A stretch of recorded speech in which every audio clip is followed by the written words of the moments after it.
Okay, cool. Well, it is 11 a.m. Zero State. Oh, good morning.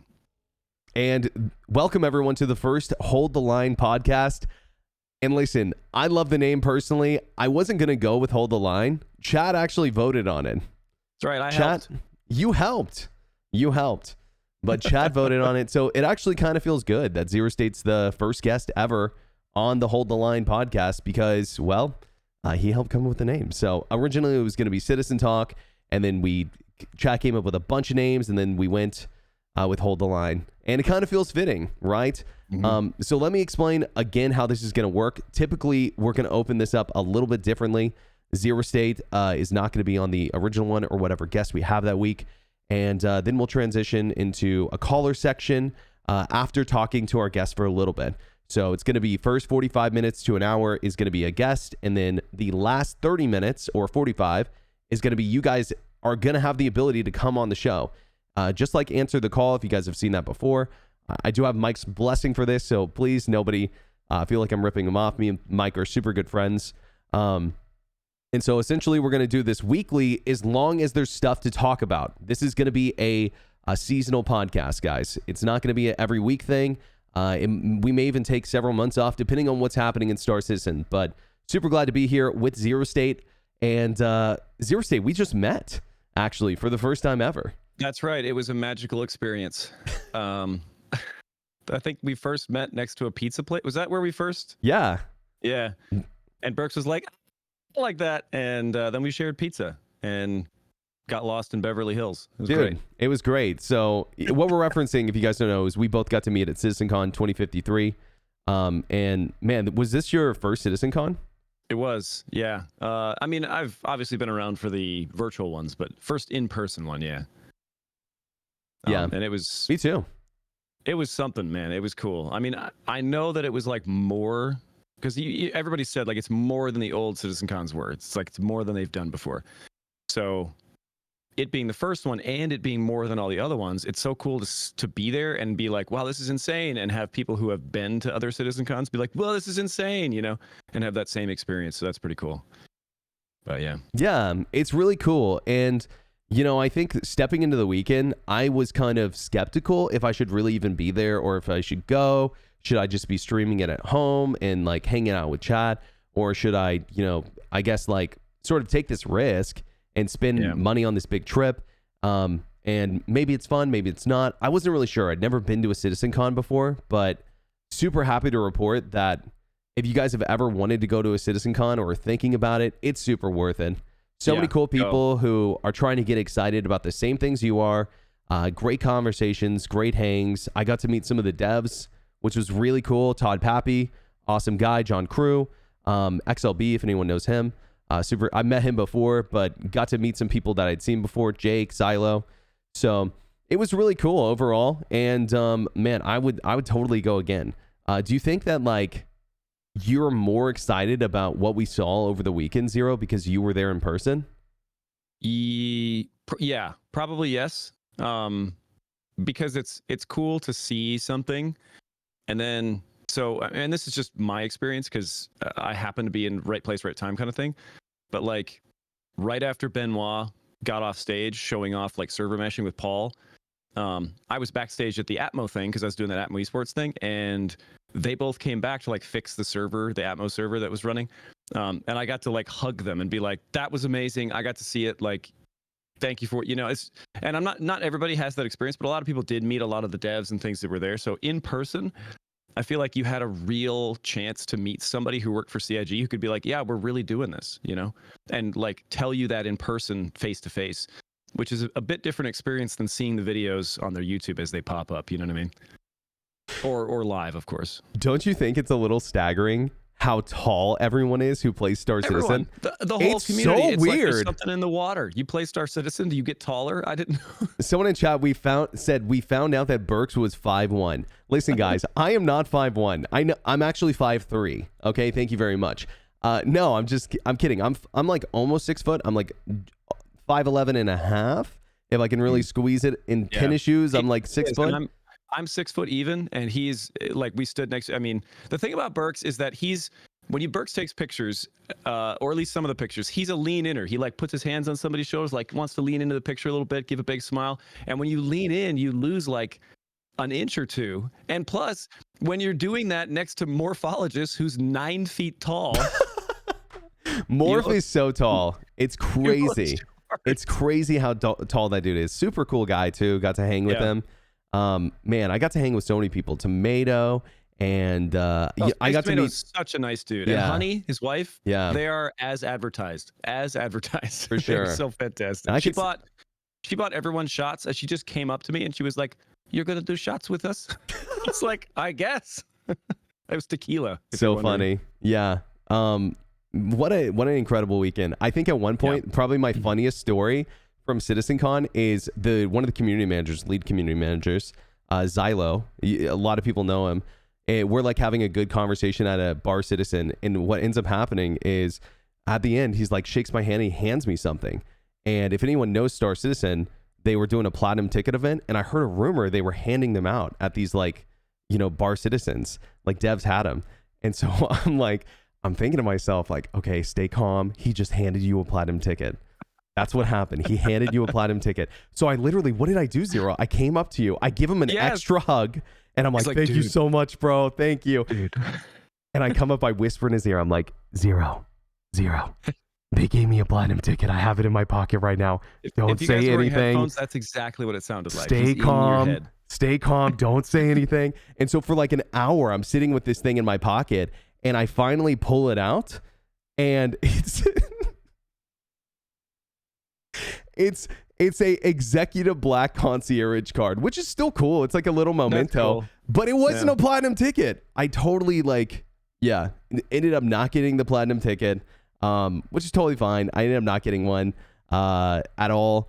Zero Stay got one. I helped him get his. That was really cool. But it was just funny because like my heart was pounding, thinking that I had one. Like, I don't know, a marker's gonna spawn on me. I'm gonna have to like run to Lorville and do it. It has like a GPS tracker that like I the know. next day at CitizenCon they put out like a thing like there's one person with a VIP ticket. You have to kill them to take it. It was tough. So it's just a goofy story. But man, what did you think about, I guess, like the content, like the meat of the con? Like, what was your favorite thing you saw? And when do you think that thing get over is like the Maelstrom tech, the day one Maelstrom tech, for two reasons. It's very cool.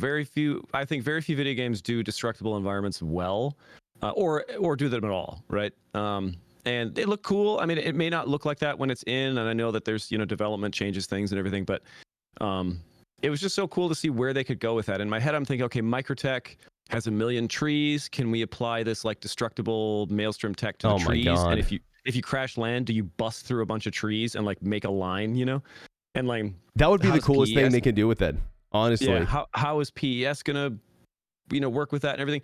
So it just gets you thinking. And then at the same time, like I remember that was the moment where I was like, this CitizenCon is gonna be wild, because that's like one of the first things they showed off, and it's insanely cool, and it's something that I didn't know that they were working on at all. And maybe somebody else did, but I didn't. And so when they showed that off, I was like, oh, so like if that's what they're showing off like minute one, either this is going to be the lamest CitizenCon ever, because that's the coolest thing they're going to show off, and then it's all downhill from here. Or if that's like the first thing they're showing off, what's tomorrow? What's like later today, And so that was kind of this moment where I realized like this is going to be really cool, is because something really cool got showed off right away. Yeah. And so that means there was more to come, And there's so much to talk about with just like, we could literally spend the rest of this podcast just talking about Maelstrom. 100%. And so cool. You have to think about how it's going to affect like bases, and how it's going to affect, doing certain missions, and can you A2 bomb like buildings, and like you said, man, trees. Can you fly over like an A2 bombed area in a bunch of trees, and there's just a circle of trees missing? That would be so cool. That'd be so cool. I think that would be the coolest thing they can do with Maelstrom is destructible terrain like that, like trees, because or like those poles that are outside bunkers. Because if anyone's ever like ran into one of them, you're like, oh man, my ship should have won that battle. You know what I mean? Like, or at least like fought back. But it just is this indestructible like pole. So we got to talking about it last night a little bit about like how Maelstrom and PES could work, and it's like it doesn't have to be complicated. I don't think it just has to be like this person interacts with stuff and it breaks, and then no players are there for, I don't know, 20 minutes, right? And it just kind of rebuilds everything. I don't really care if that happens to me. It's like I can have an experience in the moment, and the building doesn't have to stay destroyed forever. People always talk about the super high fidelity stuff, but it's like if you could just have an experience where you can destroy a building, and then when you leave, the building gets repaired over time. Sure, whatever, I don't care. It doesn't have to be that. Yeah, that no, complicated. totally. I personally would not mind. A lot of people are going to want stuff to be destroyed and then be permanently destroyed. Yeah, But I would personally not mind like Maelstrom to be a temporary thing. Like when the area unloads, that stuff that was destructible reloads. Like whether it's the jump town location, or whether it's a forest, like you said, or whether it's whatever. Or the other option could be that like once a day that stuff resets. That would also be good. But okay, idea. You take out a bunch of trees, and then I don't actually think this would be this difficult to do either. They start sprouting new trees that are the identical model to a bunch of big trees, and they're just small, and then they just grow over time. So then you actually have like forests regrowing over time. I don't think that'd be that difficult either, because it'd just be like a tick thing, right? Like every hour they just get a little bigger. So they're full size. I don't know. But then I suppose you'd have some bug in the code where there's like a tree that's like 8 kilometers tall or something. I am here for tree that's going to be 8 kilometers tall. I got to be honest. But that would actually be cool. Dude, it sounds to me like you want hair tech growth too. And well, now I do. Now that you said it. Yeah. I don't know. I feel like it's so funny because for so long, everyone would like put out ideas and they'd be like, wow, that's that's never going to happen, blah, blah, blah.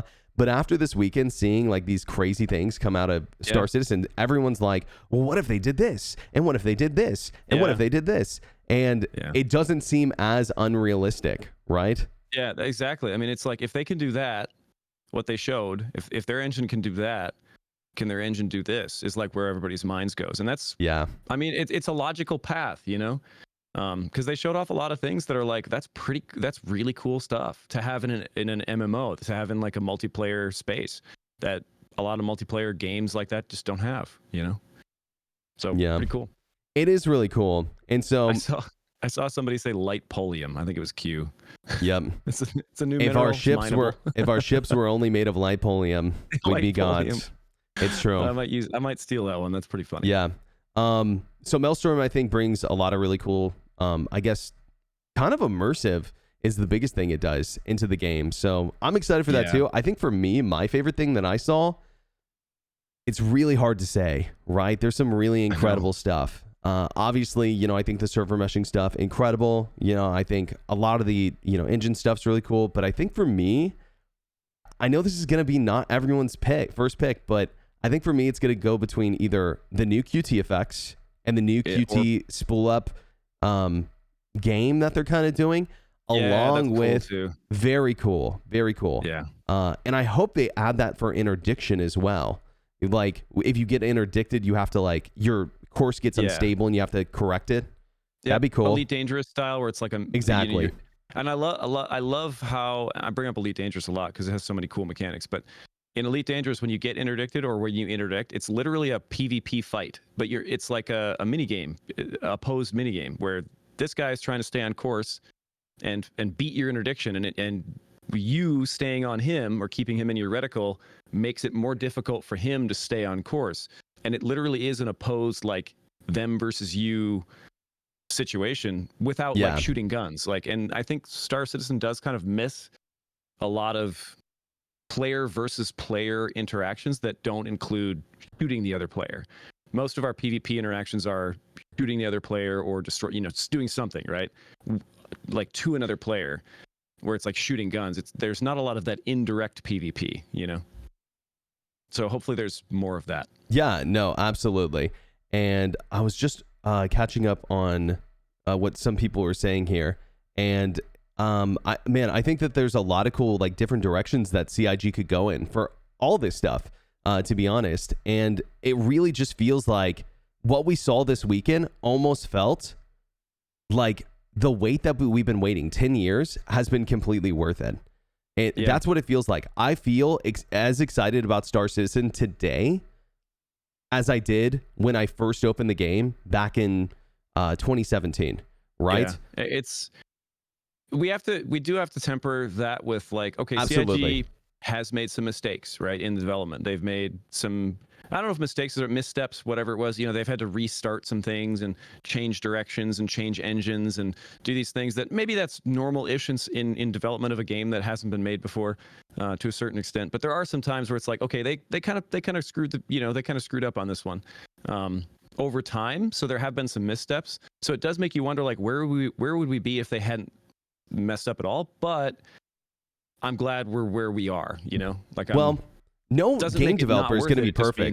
means, I think there's this in what I was going to say and add on to what you're saying is that the ball is in CIG's court. Do I trust that CIG can deliver everything that they promised? No, I don't.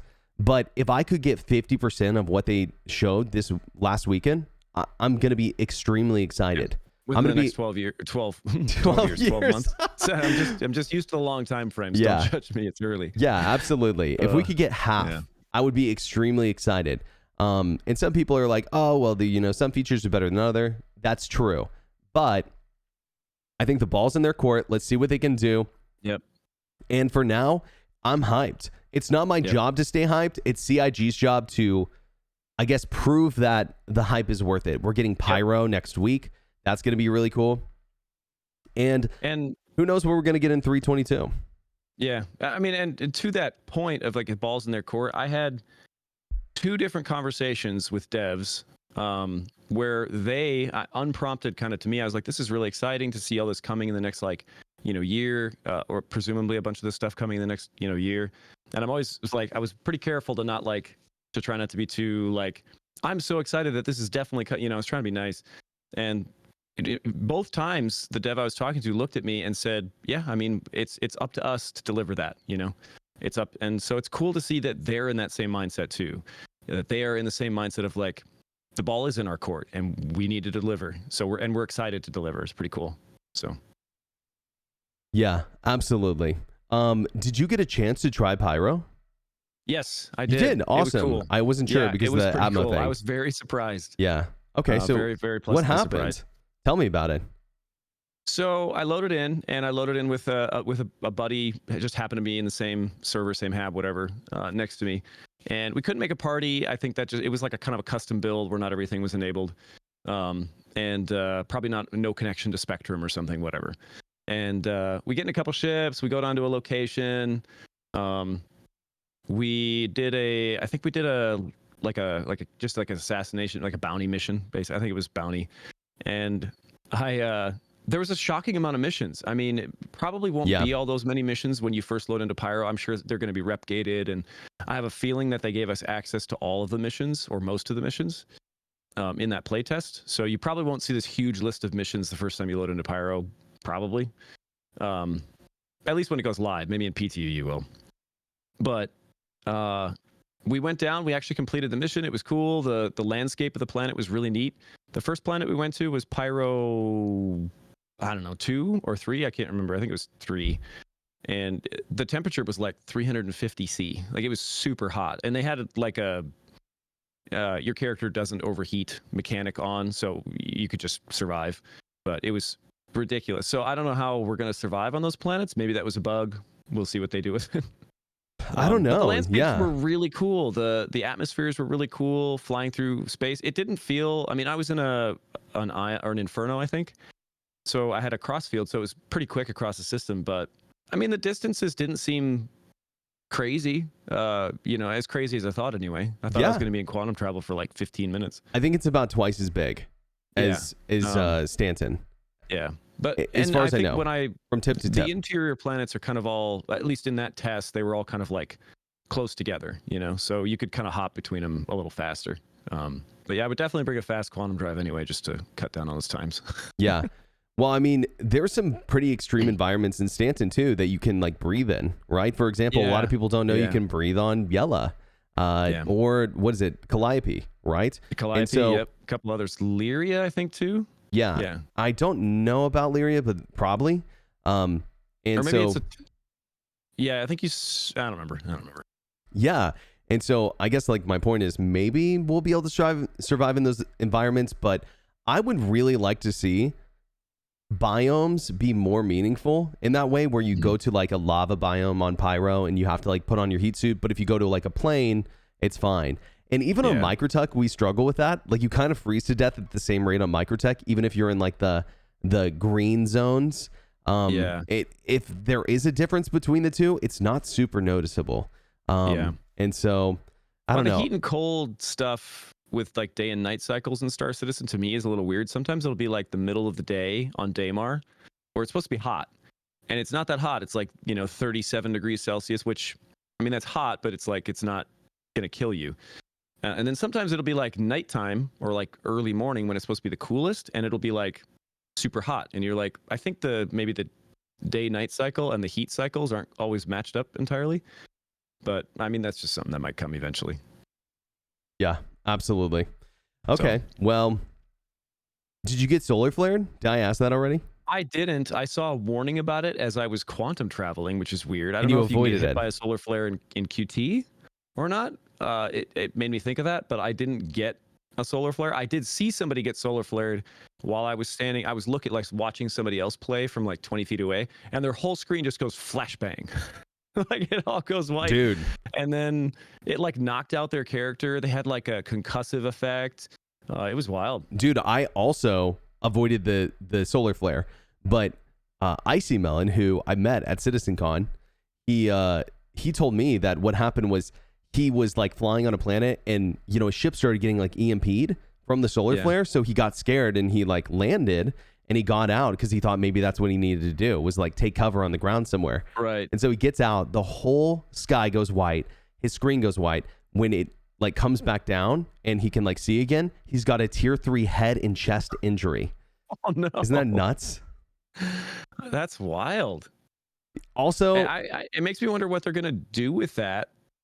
What they could do with that going forward. Is it just going to be a random mechanic, or is it going to be something where it's like, I don't know, you have to rescue somebody before the solar flare hits from this, some AI or whatever. Yeah. That'd be kind of cool, I mean, or like go get something. There's a solar flare on the way. Like, yeah, that would be really cool. And it feels like it like rotates, like it's a clock or something, maybe. I'm not really sure how the solar flares work, but DJ Button said his team was the one who did that. So that's cool. Yeah, bravo to him. So it definitely won't work, is what you're saying. Shut up. No, listen, bro, don't say that. Okay, he's gonna come after me if you say that. Don't say that. But yeah. Also, I had a lot of really good luck with the AI performing extremely well while I did the pyro demo. Like I'm talking about guys crazy well. Like you would be hundreds of meters away from them and they'd pop you in the head, and you didn't know where they were, because they're like hiding behind cover and stuff. It was a completely different experience. And we've gotten that experience on PTUs before. I'm not really sure what the disconnect is with AI when they move to live, if it's like the backend slowing them down, or if it's like the concurrency of the servers. Sheer number of players coming and going. Because I think in live you have a lot more players in a lot more locations at the same time. That's true. You'll have players at ArcCorp, you'll have players at Crusader, Microtech, Hurston, and they're all spawning AI. And the more AI that spawn in a server, I think the more work the server has to do. Yeah. And then it has a tougher time doing that work with those AI. I think in the PTU, you have a little less of that. And so you might have the server spawning, the server's got, 200 FPS AI in bunkers spawned versus 500 or something, whatever. Yeah, I'm not really sure how it works, but Me neither, it's interesting because in Pyro, we had 100 people on the server with us. It was not a solo playthrough. We had 100 people on the server with us, and they performed really well. PTU, same thing. They performed well. So I don't know if it's just like when you group these servers together on these, AWS racks, if it like, gets worse, or I don't know how it really works. But yeah, PTU and then the Pyro playtest both were very impressive. Very impressive. Not really sure what the difference is. Like felt almost exactly the same on that previous PTU, right, Zero? Like the one where they were. People are asking if it was a local server. I don't think it was a local server per se, because we loaded into the game and it did the typical like. It wasn't like a quick load in. It wasn't like anything. It looked normal. It looked like we were connecting to a normal like AWS server. So even if it was local, my point is that it was running identically to how some of the PTUs were in terms of AI performance. They said it. Yeah. Sorry, interrupting. So despite that, on PTU, the AI was performing the same, right? Just as good. Something else that was notable from the Pyro playtest is that you had more health on your FPS character, so you could get shot more times. Yeah. And you got more injuries, which is what they want. They want medical gameplay and for that stuff to affect you. Someone said they had a really cool idea. I agree with this for medical gameplay in the future, is that if you got injuries like that and you flew your ship, you like could take less G's, or maybe, you know, your controller, like if you had like a tier 1 injury, like your arm's broken, it was like harder to like pitch and yaw. That'd be really cool. I would love to see something like that. Like you actually had to care about the health of your character when you're in your cockpit. That makes so much sense to me. When's the last time you guys cared about any med pen other than a med pen? You know what I mean? Like, I've never cared about, like, I used to carry a couple different colors of med pen. Now I just carry the med pen, like 4 med pens, and the healing tool just in case I need it to, like, you know, mask an injury. So I think increasing health is something I've been shouting at the Star Citizen gods for like a year now. I think we should just have more HP. I think we would see more injuries. I feel like we'd have to, like, medical gameplay would become more interesting. Demexitrin, which is the one that like lowers your BDL over time, that drug would become a lot more useful because we're going to be using more drug. You know what I mean? Like, and they want you to be using that more. Worrying about our blood drug level and like thinking about that stuff. I think it creates more gameplay for like C8Rs and medical, Cutlass Reds, where that drops your BDL fast, laying in a med bed does. So I think it creates a lot of extra gameplay just to add extra health. Plus, it's like, how much would it suck to like go all the way out to Pyro, travel 13 AU across the system, land on a planet, and die in 0.3 seconds? Like, I want to have a gunfight at least, you know? Well, I don't know how your thoughts are on this, but my thoughts are this. If you're wearing sophisticated armor from 2953, you can take a couple of bullets. Yeah, if it's light armor, maybe less. If it's heavy armor, maybe more. Yeah. There's no reason to think it's a video game. You know what I mean? No, totally. Like, of course, like in real life, if you're wearing like just a flight suit and you take a bullet, like you're gonna go down in real life. But it's a video game. Well, sure. But like, I guess what my point would be is that if you are wearing no helmet and maybe you are wearing a flight suit, I'd kind of be fine with that. I think you should die fast. I think that's fine. Yeah. Oh, fast. Yeah, but yeah, absolutely. I mean, like one pistol shot to the chest is like. Honestly, okay, I got to be honest with you. I think that's okay. But if you have light armor on, even, it dramatically changes it. Okay. That's what I think. Light armor would dramatically change time to kill. From undersuit to light armor should be like what it is now. It should be realistic timing if you don't have one on, because it's a situational mechanic, right? And I think it adds depth to wearing armor. Yeah, that's true. So, I mean, I don't know. Like, how many shots should it take to kill someone if they're wearing no helmet? No helmet? Oh, like with a headshot? Yeah. I would say one with almost every gun. Yeah, but if they're wearing a helmet, again, sophisticated armor from the future, I personally think that, it should take a bunch. And I think that firefights should be extended out just a little bit more. Like, even, I think what I saw at CitizenCon in the Pyro demo felt good. But just extending it a little more, I would like to see bigger differences in the future between light and heavy. Maybe a light armor guy could like wear a jetpack, like a little boost pack, not like fly around. Or they could like, fly a light fighter like they've talked about in the past. And then heavy is like a Tarkov boss, like a tank, I don't know. This is a little off topic, but you see Tarkov is doing heavy Killa. He's doing like a more armored version of Killa. Let's get that in Star Citizen, baby. That's freaking wild, dude. Let's get it in Star Citizen. But yeah, I totally agree. I think they talked about that 2 or 3 years ago, where they were like, yeah, you're not going to be able to fly a ship. You're not going to be able to pilot a ship in anything more than light armor. Like True Def armor is going to be popular, I think, because it looks kind of cool. Yeah. And then if you want, you can store your heavier armor in the storage of a ship, whatever that might be. And I think that's kind of cool. I think that's kind of neat. No, I think it's really cool. And so we're getting more into speculation territory, obviously. I want to talk a little bit more about the con.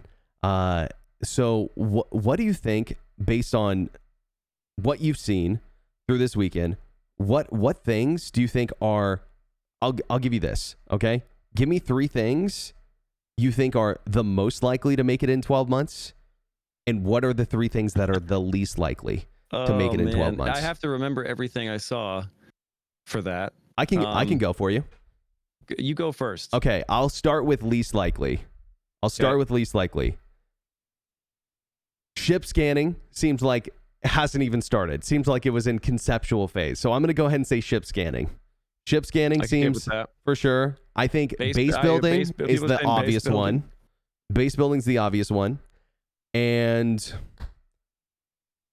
while I hope I'm wrong about this, raids. While I hope that I'm wrong about this, I hope that raids come in. Raids seem like they were still far off as well. Yeah, for me, I think that the least would be base building, probably at least fully fleshed out Maelstrom. Maybe they could do like, probably what we'll see if we see Maelstrom at first, we'll see little destructible environments, like little walls and stuff, just, things here and there. It won't be like everything. So like that, and then I don't know, maybe, yeah, probably ship scanning. Like you said, it's probably a good one. Yeah. Or yeah, I don't know. What do you think about most? I think, what about cargo elevators? That kind of stuff. Oh yeah, cargo elevators. Physicalized. You're talking about the personalized hangars. Man, those feel a long way off too. It's tough, man. Like a lot of this stuff does not feel like it can make it. I hope that I'm wrong about it, but it just feels like too much for CIG to handle. Now here's where I could be wrong, and I hope I am. The feature teams, a lot of the teams that were on Squadron 42 are now officially, this is official news. Richard Tyrer, I always say his name a little bit wrong. I think that's the right. I think that's how you say it. Yeah. Great guy. One of the like lead people on Squadron 42 when it comes to like features. And I forget his exact title, but awesome guy. Has been tremendously advocating for the future of Star Citizen and has a lot of really good takes. If you guys don't know him, he was saying that they've officially moved over from Squadron to the PU. That may only be partial, but like I'm imagining they're gonna like maybe adjust some stuff on Squadron as they go along as they're like fixing it. But they're officially back on the PU. So with more manpower on the PU, we could see a huge improvement in the amount of content that they can get out in like 12 months to 15 months, right? Yeah. So we're going to have to see. I hope that we're here for the great acceleration. I hope that this is the beginning of, a change. COVID's a big part of it, obviously. And the last 3 or 4 years, man, it's just been, and CIG came out, they were like, listen, things are going to be slow for a while. They said this like 2 years ago, 2.5 years ago or something. They're like, we need to like rebuild some foundation stuff. So we're going to do that. Game, and we're working on Squadron 42, so the PU is gonna, and I think they were open about that, and that's exactly what happened. And we've been frustrated because that happened, but I have to keep reminding myself they did say it was going to happen, and here we are, it's happening. And it's cool to see them be excited, like Richard, where he was like, we're back on the PU. Yeah. And that bodes well. It can't bode poorly, Absolutely. So. And I don't know if I said this at the beginning of the podcast or if it was before we started, but I talked to some of the devs who were at the weekend and who were watching whatever a part of it. And they said that the feedback and the response they got from the community was way bigger than they thought they'd get. Because a lot of people don't remember this, but a month ago, the vibe in the Star Citizen community was completely different, guys. It was so different. You had this huge piece of the community that was down CIG's throats. They were unhappy with the progress, the state of things. And then after the pyro jump gates got added in, everything started to snowball. People started getting hyped again. And here we are today. And I personally think that the patches we're in right now are some of the best we've ever had for Star Citizen, aside from concurrency. Concurrency, before traction started picking up, 321 was flawless. It was working fine. In terms of major game breaking bugs, like the issues that I'm getting, like with the ASOP and with ship spawning in weird places and stuff like that, really only started happening after concurrency started rising. And I think that's a database issue, but I don't know. Last night we were on a server that just decided that no flares were going to work. The whole server, every missile, every flare, just they didn't exist. So it was like you would just, well, I guess I'm going to die when somebody fire a pile of missiles at you. And it's like things like that tend to happen when a lot of people are logging into the game, Yeah. And so it's almost like, it's like you're happy, you're happy. It's like, okay, there's a lot of momentum. There's a ton of people trying the game. You see new people in global chat. You see new people accidentally shooting guards, all that kind of stuff. And it's cool to watch, but at the same time, it's frustrating to play, so you have to like temper yourself with like, I'm having fun, but The I'm also worst not part having about fun. CitizenCon is having to come home and play the game. That's the worst part. No, it's definitely frustrating playing Star Citizen right now. I've had some great times the last few days Oh in Star yeah, I Citizen. had some great interactions Mike, too. I mean, and I think it's kind of cool. There's like the positive sentiment in the game, I think, increases the positivity of the interactions you have with people. Agreed. Like good example. I was in a Cutlass Blue last night. Some guy in a Lightning just outside Yellow was trying to shoot. He just decided to just open up on me. And I was like, well, I'm not going to win this fight because it's 1v1, it's Lightning Blue, right?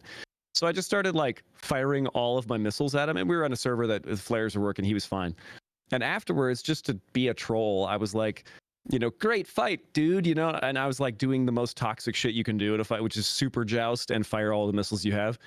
But I wasn't going to win. He wasn't going to lose, so who cares, right? And afterwards, he was like, yeah, man, that Cutlass Blue is really fat. Like, normally that would be an interaction where he'd be like, F you, dude, for firing all the, missile spamming and all that stuff. But we actually just had a great chat after that. He was just a nice guy. I felt awful for being a dick. He was an inexperienced pilot, Zero. Come on, bro. Give him a break. And we ended up having a quick little chat about. He's like, "Man, that Cutlass Blue is fast," and I was like, "Yeah, the VTOLs are really fast." And I was like, "I'm gonna feel bad for this for like a week." Can we get this toxic streamer out of here? You know what? Let's start bringing callers on. It's okay. It wasn't Zero State. It was my alt account, so it wasn't me. Okay, so we heard about from you. What is the least likely things? Do you have anything that you think is most likely, or you think has a really good chance? Yeah, I had one. I don't know. Maybe some of the new like scope improvements. I think that's pretty likely. Like the way that you look through all the different holoscopes and stuff. Oh yeah, and that was cool. Changes. I think that's a small thing, but that has a I'll good give it chance. to you. It's small, but I think it has a really good chance to make it. The audio changes, realistic sound, that's definitely possible. Yeah, so cool. And so I don't know if you've heard this already, but the devs want it to be toggleable. They said it would be toggleable, but they said they're not sure yet because they're worried about balance. What's your thoughts on that? It'll probably come in. I assume it'll come in as a toggle, or it'll come in as like a PTU, where it's like this PTU has the realistic audio. You're going to play with the realistic audio in this build, right? And then maybe let a toggle after that, just to see how it is. But and you've mentioned this too, where it's like it's good to balance for the thing that most players are going to see or most players might use, which would be like whatever your default ends up being. You've kind of mentioned that balance for the default. Balance for the default, which is going to be simulated audio. Yeah, and then and I was thinking it'd be cool to have like a slide. I mean, this is probably difficult to do. I don't know, but it'd be cool to have a slider that was like, here's your realistic audio and here's your simulated audio, and as you slide between them, it kind of crossfades. You are huffing. You are addicted to copium. Oh my God, Zero. I'm not. We haven't really talked since you got back. But it would be cool if you could crossfade between the two and be like, I want 30% simulated and 70% realistic. It would be cool, but. Oh my God, dude. I mean, that would be really cool. You're right. But that is like, it's like, man, people are like asking for everything now. And I mean, I'm no different, dude. I'm no different. It would just be interesting, I'm no different. That'd be awesome. Don't get me wrong. Like wonder sounds awesome. That like we were talking about is like we see all these cool things that the engine is doing, that they're doing with the engine. And we kind of go, well, what if they can do this? It just kind of brings that up to your mind. I'm not saying they can, but also a PvP slider would be great if you could just slide it and it would crossfade out all the PvPers, based upon skill level. Maybe their score in Arena Commander, at highest first, as you crossfade it out, they just disappear from your game. That'd be perfect. Yeah, no, totally. What I'm waiting on is the PvP slider. So they didn't talk about that this week, and I'm really disappointed. I don't know if you guys know, but I don't really like PvP. I'm pretty bad at it. So, no, I'm just kidding. But okay, so what do I think that is going to be most likely to come in? I'm going to bold here. Are you guys ready? Bold. Everyone's spamming we know. Listen, guys, I know I was told to get good in front of like 60,000 people. I get it. Bold here. I'm going to go with The star map. I think it gets in the next 12 months for sure. And here's why I think that. It looked pretty done. Yeah? It looked pretty done. It looked pretty good. And I think there were some things where I was like, ugh, like I don't like that. But that might have just been, I think it was Bones. Was he controlling it at the time when we were watching it? Here might be the only thing that didn't look done was the search function. And if anyone follows the game, dangerous, loved it. If anyone follows the game religiously, like I do, but I mean it's my job, right? About 3 years ago, they had an ISC where not an ISC, a Star Citizen Live, where a map designer came on and they talked about the future of the map, and they described verbatim what we saw this weekend. Verbatim. So I think that this is not like a new concept. I don't think this is like something they haven't been working on for a while. Like they talked about the markers, they talked about terrain map, they talked about ship map, they talked about being able to see like different corridors inside your ship, being able to scroll out and see your ship like on the map, and then like scroll out and like see the planets. They talked about all that verbatim. And so I don't think that this is something they haven't been working on for a long time. I think it's been in production. My thought is it's something that there was teams working on for quite a while. Like you said, they've talked about it in the past. And then my guess is it slowed a lot as they really pushed Squadron 42 over the last like 2 years. It's true. So and so then a lot of those teams are working on like building things out for Squadron 42 and figuring that out. And like you said, when like Richard says like, hey, we're back to the PU, there's teams coming back to the PU. Now it's kind of like, okay, take CitizenCon, go off what we had, or what we had built before it slowed way down, and now let's accelerate it again. So hopefully that's what's happening. I mean, we can only speculate, of course, but now would be a good time. Actually, I think that's not that bold of a prediction. No. If the star map is one of the things that those teams are coming back to the PU for, right? Yeah, was it done in Squadron 42? Right, it probably is.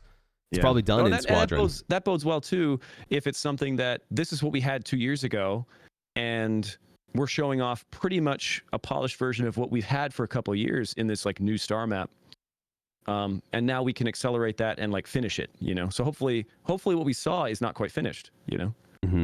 There's more to do, but I really liked the drop down list. The drop down list was great because you could just scroll through locations. I don't know how they're gonna sort it. It needs to be like there's 4 planets you click on, and then it like breaks it up based on planet. That's what it needs to be. Like something like that. Sub drop downs. Yeah. That's exactly what it needs to be. Okay. Yeah. That's I'm just trying to think, is there anything else on the star map that I saw that was cool? I was very impressed by the terrain mapping. I mean, they did something that Starfield wasn't able to do. I just figured that it wasn't possible, to be honest. I just figured that it would have to be a very specific thing.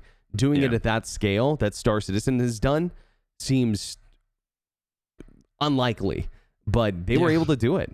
It seems like it looked really good too. What did you feel about, and how do you feel about the mini map that we saw in the upper left corner? You know, the little like local mini map. I think it looks great. Yeah. I think it looks great. Look cool. I personally would like to see Fog of War. And what I mean by that is if you haven't gone somewhere yet, you don't have the map in front of you, right? Cool. Or like, that opens you got to up scan the it ability maybe to like find a map or find like chunks of data. I mean, probably more useful in Squadron 42 to be like, you don't know where you're going, but here's a little side quest you can do to like get information about where you're going, you know? Yep. That'd be kind of cool. Yep. Agreed. Yeah, they did talk about downloading maps. They talked about selling data. So that's all part of it. You know, maybe they don't have Fog of War, but that's something I would love to see is discoverability. And maybe they already do have that based on that conversation, but yeah, we'll just have to see. But star map stuff, what they do with it, looks really cool. Another thing that I think could definitely make it in the next 12 months is I'm thinking the quantum travel stuff could make it. It doesn't look like unbelievably difficult to implement. It could, and I feel like it could. It's also probably a squadron come along thing with master modes. Yeah, you know? Just kind of complete that. The way that they're going from like you sitting in your ship doing nothing to you going as fast as you can. You know. I don't know. That'd be interesting. So, apparently they directly said Fog of War. So yeah, my apologies. Well, they did. Yeah, apparently they said it. So My apologies. That's awesome then. That's really cool. Great. Yeah, I missed the landing pad 2 thing. Whenever I posted about base building, I was like, oh, no landing pads. But just because they didn't show it in the visual presentation, and I was sitting at the back of the room, so I couldn't read the screen. I couldn't read the words on the screen. They were too far away. And so I didn't say they didn't have a little staple that said like landing pads. And so they did. Okay. Yeah, they did. Good. And so that's good. Yeah. But people were talking about no landing pads too.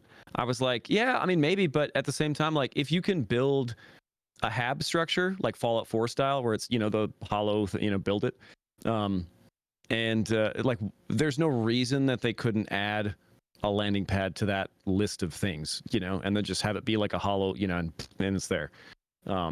So I didn't, I was just kind of like, let's see, because I didn't know that, like you said, I didn't know that they had that little line item there either. So, and now that I know they do, I'm like, okay, that makes sense. Okay. So we saw a little bit about selling data, which was that you could sell locations. I don't know if you caught this, but when they showed that off, they showed there was a general, like it would be like they showed off an image or a video. I can't remember, but it was like a piece of data. And then it said the general location. It said like Pyro 3, whatever, blah, blah, blah. And then it said a little bit more information, I think. And so you can't really get scammed when it comes to data. Maybe you could, but you get at least a better indicator there. Like you're not going to be able to, oh, here's the Grim Hex secret location, but it's actually over on Daymar is what they're trying to sell you. So that's good, right? Like it maybe even we'll say like the yellow ring. That'd be cool. But what are your thoughts on like, because they said you'd be able to QT straight to it, I think, if I'm remembering correctly. And so what are your thoughts on like people gaining that data through buying? Should it maybe only last a certain amount of time? Like what should people be able to like, can people drop a QT marker on your base? What do you think? Yeah, I don't know. It's difficult from a balance perspective, to give somebody information that can be used in a certain way and have it be permanent. How are players going to use that? It's something they have to figure out. So I'm on the fence, I guess. I don't really know. I don't really know the best way to do that, and hopefully they do. Yeah. But I don't know. Permanence is a hard thing because I think a lot of Star Citizens are really into like persistence and like real permanence. Well, what if the map had a timer like a rental does? Yeah, it's hard to do that in a game space where we don't have 120 systems or even 5, where there is limited space. I mean, there's going to be shards and whatever, but it's with the sheer number of players. I mean, imagine 2 million players logging in day one to Stanton. Like, there's going to be 1 million shards, sure, but it's still going to feel crowded fast if that were the case. So yeah, having those things be permanent is a difficult prospect. What if you had a max amount of markers? 10 years, Yeah. What if you had a max amount of markers? Because you don't want 1,000 markers anyways, right? What if you could only have? True. What if you could only have like 10 per player? Like a cycling amount. I think they do pinning kind of that way. Or like pin 30 1 target, 2 something. target, 3 target, and then it cycles through the pins again and recycles your pins. They could do something like that. Yeah. How many do you guys in chat? How many do you think that you should have? What do you think? If they had a max on markers, how many do you think they should have? Because like, I guess the idea would be, it doesn't really work because what we're talking about, a timer, because you could just go plop down a marker once you get to the location, right?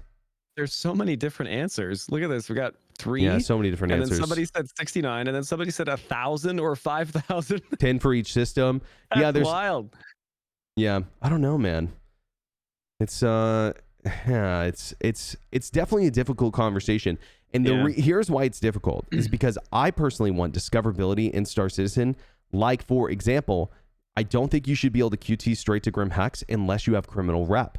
If you're a goody two-shoes bounty hunter like myself, who bounty hunts a lot, Grim Hex should be turning me away and be I will say this about that, like from a reputation standpoint, they're bounty hunters like you do this and I do this. You're bounty hunting and then you come across a trader full of goods and you're like, those are mine now. You know what I mean?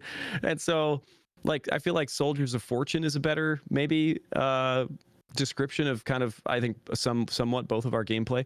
And so I feel like, like if you if you like took part in Xeno threat at the CDF, you know, blah blah blah blah blah, Yeah. and you're max rep with Crusader Securities or whatever, then I think like that's the goody two shoes you're talking about. But Yeah. there is some gray area when it comes to like the bounty hunter profession, I think, where it's like you could pay off the right person, you could do Totally. missions for the right guy in the right situation, and probably get an in there. Well, you if know your what I mean? rep is both sided, Yeah. that's different, right? Yeah. But if your rep is like, you're a law abiding citizen who, you know, works with the UE always. But the opposite of that is maybe if you are a known criminal and you have like a notorious reputation, you're not going to be able to QT to like Jericho or like military installations, like true. even SBK, right? They've talked about that before too, where it's like if Crusader Security doesn't like you, and you try to go to like Seraphim Station, which they control, you know, they're going to be like, F off, dude. Like, we know you. Get out of here. Which, again, I bring up Elite a lot because they do a lot of the stuff. Like, if you have poor reputation with the controlling faction of a station in Elite Dangerous, they don't let you land. They just shoot at you.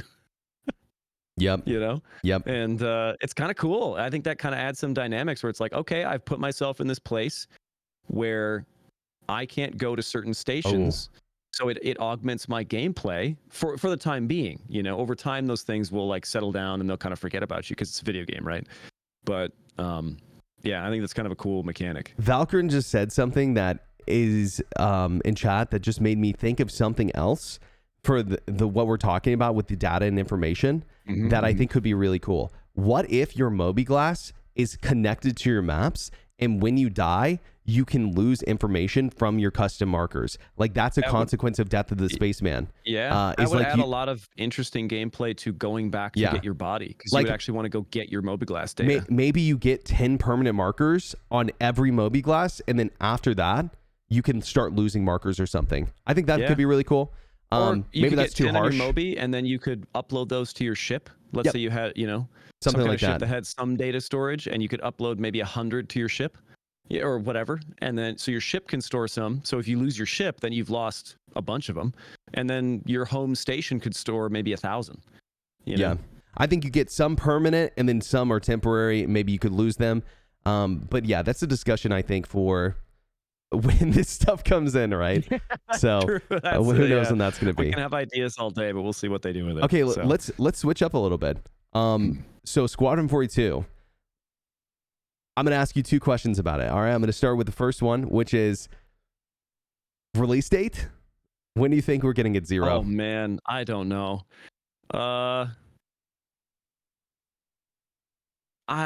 This is just a total get, because who knows, right? They say feature complete and they say polish, and it's like, well, some games take 6 months to polish and some games take 2 years to polish, right? So it's like polish doesn't mean we know. But I don't know. I could see either Q3 2025 or late Q4 2022 or 2024. I mean, not 2022. That would be back in time. So like, you know, in my head, I go, okay, CitizenCon next year, Manchester, huge announcement. Squadron 42 is going to be releasing December of this year. I don't know, you know, because that would give them a few months after that announcement. I think there'll be a release date announcement. Yes, months before that, of course, but you know, a confirmation or something like that. Or it could be CitizenCon 2024 next year in Manchester, wherever it is, and then they say, we're releasing the game Q3 or Q4 of 2025. You know, I think that would be, you know, normal. First of all, I absolutely think that we're gonna get a release date, the latest at CitizenCon next year. That's what I would say. I'd agree. I would say that would be the latest. If we got to CitizenCon next year and they go, "Hey guys, it's Chris here. We're still working on it. Thanks so much for holding the line. We really appreciate you, but no release date yet." People would lose their fucking mind. People would lose their mind if he was like, "We're still working on it. It's really close. We're not going to give you a date yet." People would lose their mind, I think. Yeah. And the interesting thing about Star Citizen or CIG in general is that they have these events throughout the year that they could choose any of these events to release it. Or to say a release date. They could choose Invictus. They could choose IAE. They could, you know, there's like different things throughout the year where it's a big enough event that draws eyes to the game every, you know, like 4 or 5 times a year, 3-4 times a year, where they could go, all right, we have enough eyes on the game, let's drop the release date, you know. So they could do that in, you know, March or whatever. whatever events are throughout the year, or they could do it in the middle of the year, whatever it might be. So they could pick one of those events and be like, just so you guys know, Squadron 42 release date, and then write all your articles. Yeah, so there's some good predictions out there already. I don't know how long it's going to take. And guess what, guys? I don't think CIG knows either, right? So everyone could be wrong. My favorite prediction so far is that they're going to release a date at Invictus or CitizenCon, one of those two. It just depends on how far they are out. I don't know. Yeah. But the thing is, guys, is a release date is not, they don't have to be like, hey, it's going to be 2 months from now. I'm talking about it could be 6 to 8 months from when they announce it. It could be a while. And they're going to need that time to do a marketing campaign, and they will. They're going to do a massive marketing campaign. Yeah, they have to. I mean, the game is marketed by the players who play it, but imagine you're a player who backed in like 2014, which a lot of you guys are, I'm sure. And which, by the way, remind me, we got to talk about consoles in a second. Somebody just chatted about it and reminded me. But imagine you're like a 2014 backer and you a little disenfranchised with the game. You got sick of waiting and you just kind of said, I'm done with it. I'm playing other games. You've moved on in life, How are they going to get your attention that the game that you backed 10 years ago, it's that Squadron 42 is about to go live? You know what I mean? How are they going to get your attention? They're going to get your attention through marketing. Maybe they could send you an email, of course, but it's going to filter your junk mail. You're going to ignore it just like all the other emails they send you. So you're going to have to see it on TV. You're going to have to see it on Twitch. You're going to have to see it on YouTube advertisements and stuff like that. Of course they're going to market it because they have so many players that have backed the game and then forgotten about it, that they want to get those players back into the fold before it releases. Absolutely. Yeah, but if anyone here thinks that they're not going to do a big marketing campaign, I mean, you're wrong. They're going to spend a lot of money and they're going to push it for minimum 3 months. Minimum. Oh, yeah. Minimum 3 months. They would be crazy to do a release date faster than that. They'd be nuts. So I think, I don't know. I'm optimistic about getting a date sometime in this next 12 months, but who knows? Yeah, we'll see. So consoles. What do we think about Squadron 42 to console someday? Oh man, I mean, Chris is a controller player. We've seen that, right? Yeah, and I mean, a lot of them are. When they go up on stage, I think a lot of times they use a controller. Yeah, absolutely. Which, for the record, I think is when people talk about precision mode, people have asked me, what do you think about that precision mode? And that they showed off. I'm like, well, I think we didn't see it real well because I feel like they were either using a controller scheme or just not familiar with it. Obviously, I'm sure the mechanic isn't done yet, but it just seemed like they were really inaccurate with it. And like when you're in a precision mode and you have a controller, it's hard to be sometimes kind of accurate like that. Like when you watch an FPS player play with a controller and they don't have like an aim assist or anything like that, it's kind of like you overshoot and some of these things sometimes until you get used to it. So I think that here's what we'll probably see. We didn't get a console announcement at CitizenCon, so for me that verifies we won't get a console release at like the first release date. Yeah, and I don't think that would be I don't think that would be smart. I don't think so anyway. I think releasing simultaneously is difficult. I mean, you see it with like Baldur's Gate 3 did this, where they released on PC like 2 or 3 months before console, I think it was. And it gave them time to like focus on their PC community and like do their day one patches and do their polishing patches after it went live and fix some bugs that people have found in their live deploy, and then say, okay, now it's time for our console port. Let's do the same thing here. Yeah. We can focus on that a little bit once we've kind of sorted out the PC stuff. So I feel like with with Squadron 42, I feel like it's a great idea to ready a day, like a day one patch kind of deal. Absolutely. And be like, because when you go live with something like this, people are going to find the bugs. They're going to report the bugs. And you have to be ready to like respond to that. So if you're focusing on a dual release of like PC and console at the same time, it's really hard to do that because the two different releases are going to find different bugs, and you're going to have to try to, okay, let's push a patch to console and then push a patch to PU and try to focus on that community. Do one with a game like this and then wait 6 months and then consider doing the other. Consider. That's what I think is going to happen. I think they'll release it and then a year to 6 months later. Like 6 months to a year later, they'll release a console port. And that's if I had to guess, planning console release. But I don't think Star Citizen will ever go console ever. No. I just think Squadron 42. So. Yeah, I think Squadron 42 definitely could. I mean, they've shown, and people like D-Rack, who's I think he's in the chat, have shown that you can play Star Citizen, you can play this game with a controller, and it's not always super easy, but you can do it. And if they can make Squadron 42 palatable with a controller, yeah, they can port it to consoles, of course. Plus, consoles can use mouse and keyboard these days. I mean, I'm not saying everybody does, but you can. Yeah. So yeah. Some people are worried about like more casual gamers jumping into Star Citizen and having a hard time getting in. But the thing is like there are plenty of games that have caught the attention of big streamers and the casual community that did not have to like jeopardize the difficulty of their game, or I guess the what's the word? I guess like the amount that's in the game. I wouldn't even say difficulty, because that's not really what Star Citizen is. It's more of just like the amount of knowledge you need. And one of those games is complexity is the right word. One of those games is Tarkov, right? And yes, like Tarkov has its waves, but the thing is like it's one of those games that a lot of people like to watch rather than play. That's me. But I wouldn't say that it would be impossible for Star Citizen to have two kinds of barriers of entry. One is for the casual player and one is for the hardcore player. And that's honestly kind of what we have right now, right? Yeah. I would say that there are lots of games that are kind of like that, where you can play it in a very casual way and you can play it in a non-casual way. And I think Star Citizen's definitely there. I run into new players all the time in the game. Some of them have a better time than others. The game's kind of, wonky sometimes, right? Like everyone knows it's no secret. Sometimes you can jump in and have an amazing time. Sometimes you jump in, you have a really bad time. Yeah. So do you think, this is a little off topic. Do you think, well, not that off topic. Do you think that Squadron 42 will have a robust difficulty? Like, I don't know. Like an easy difficulty, medium, hard, like most single player games do, where the AI gets a lot better?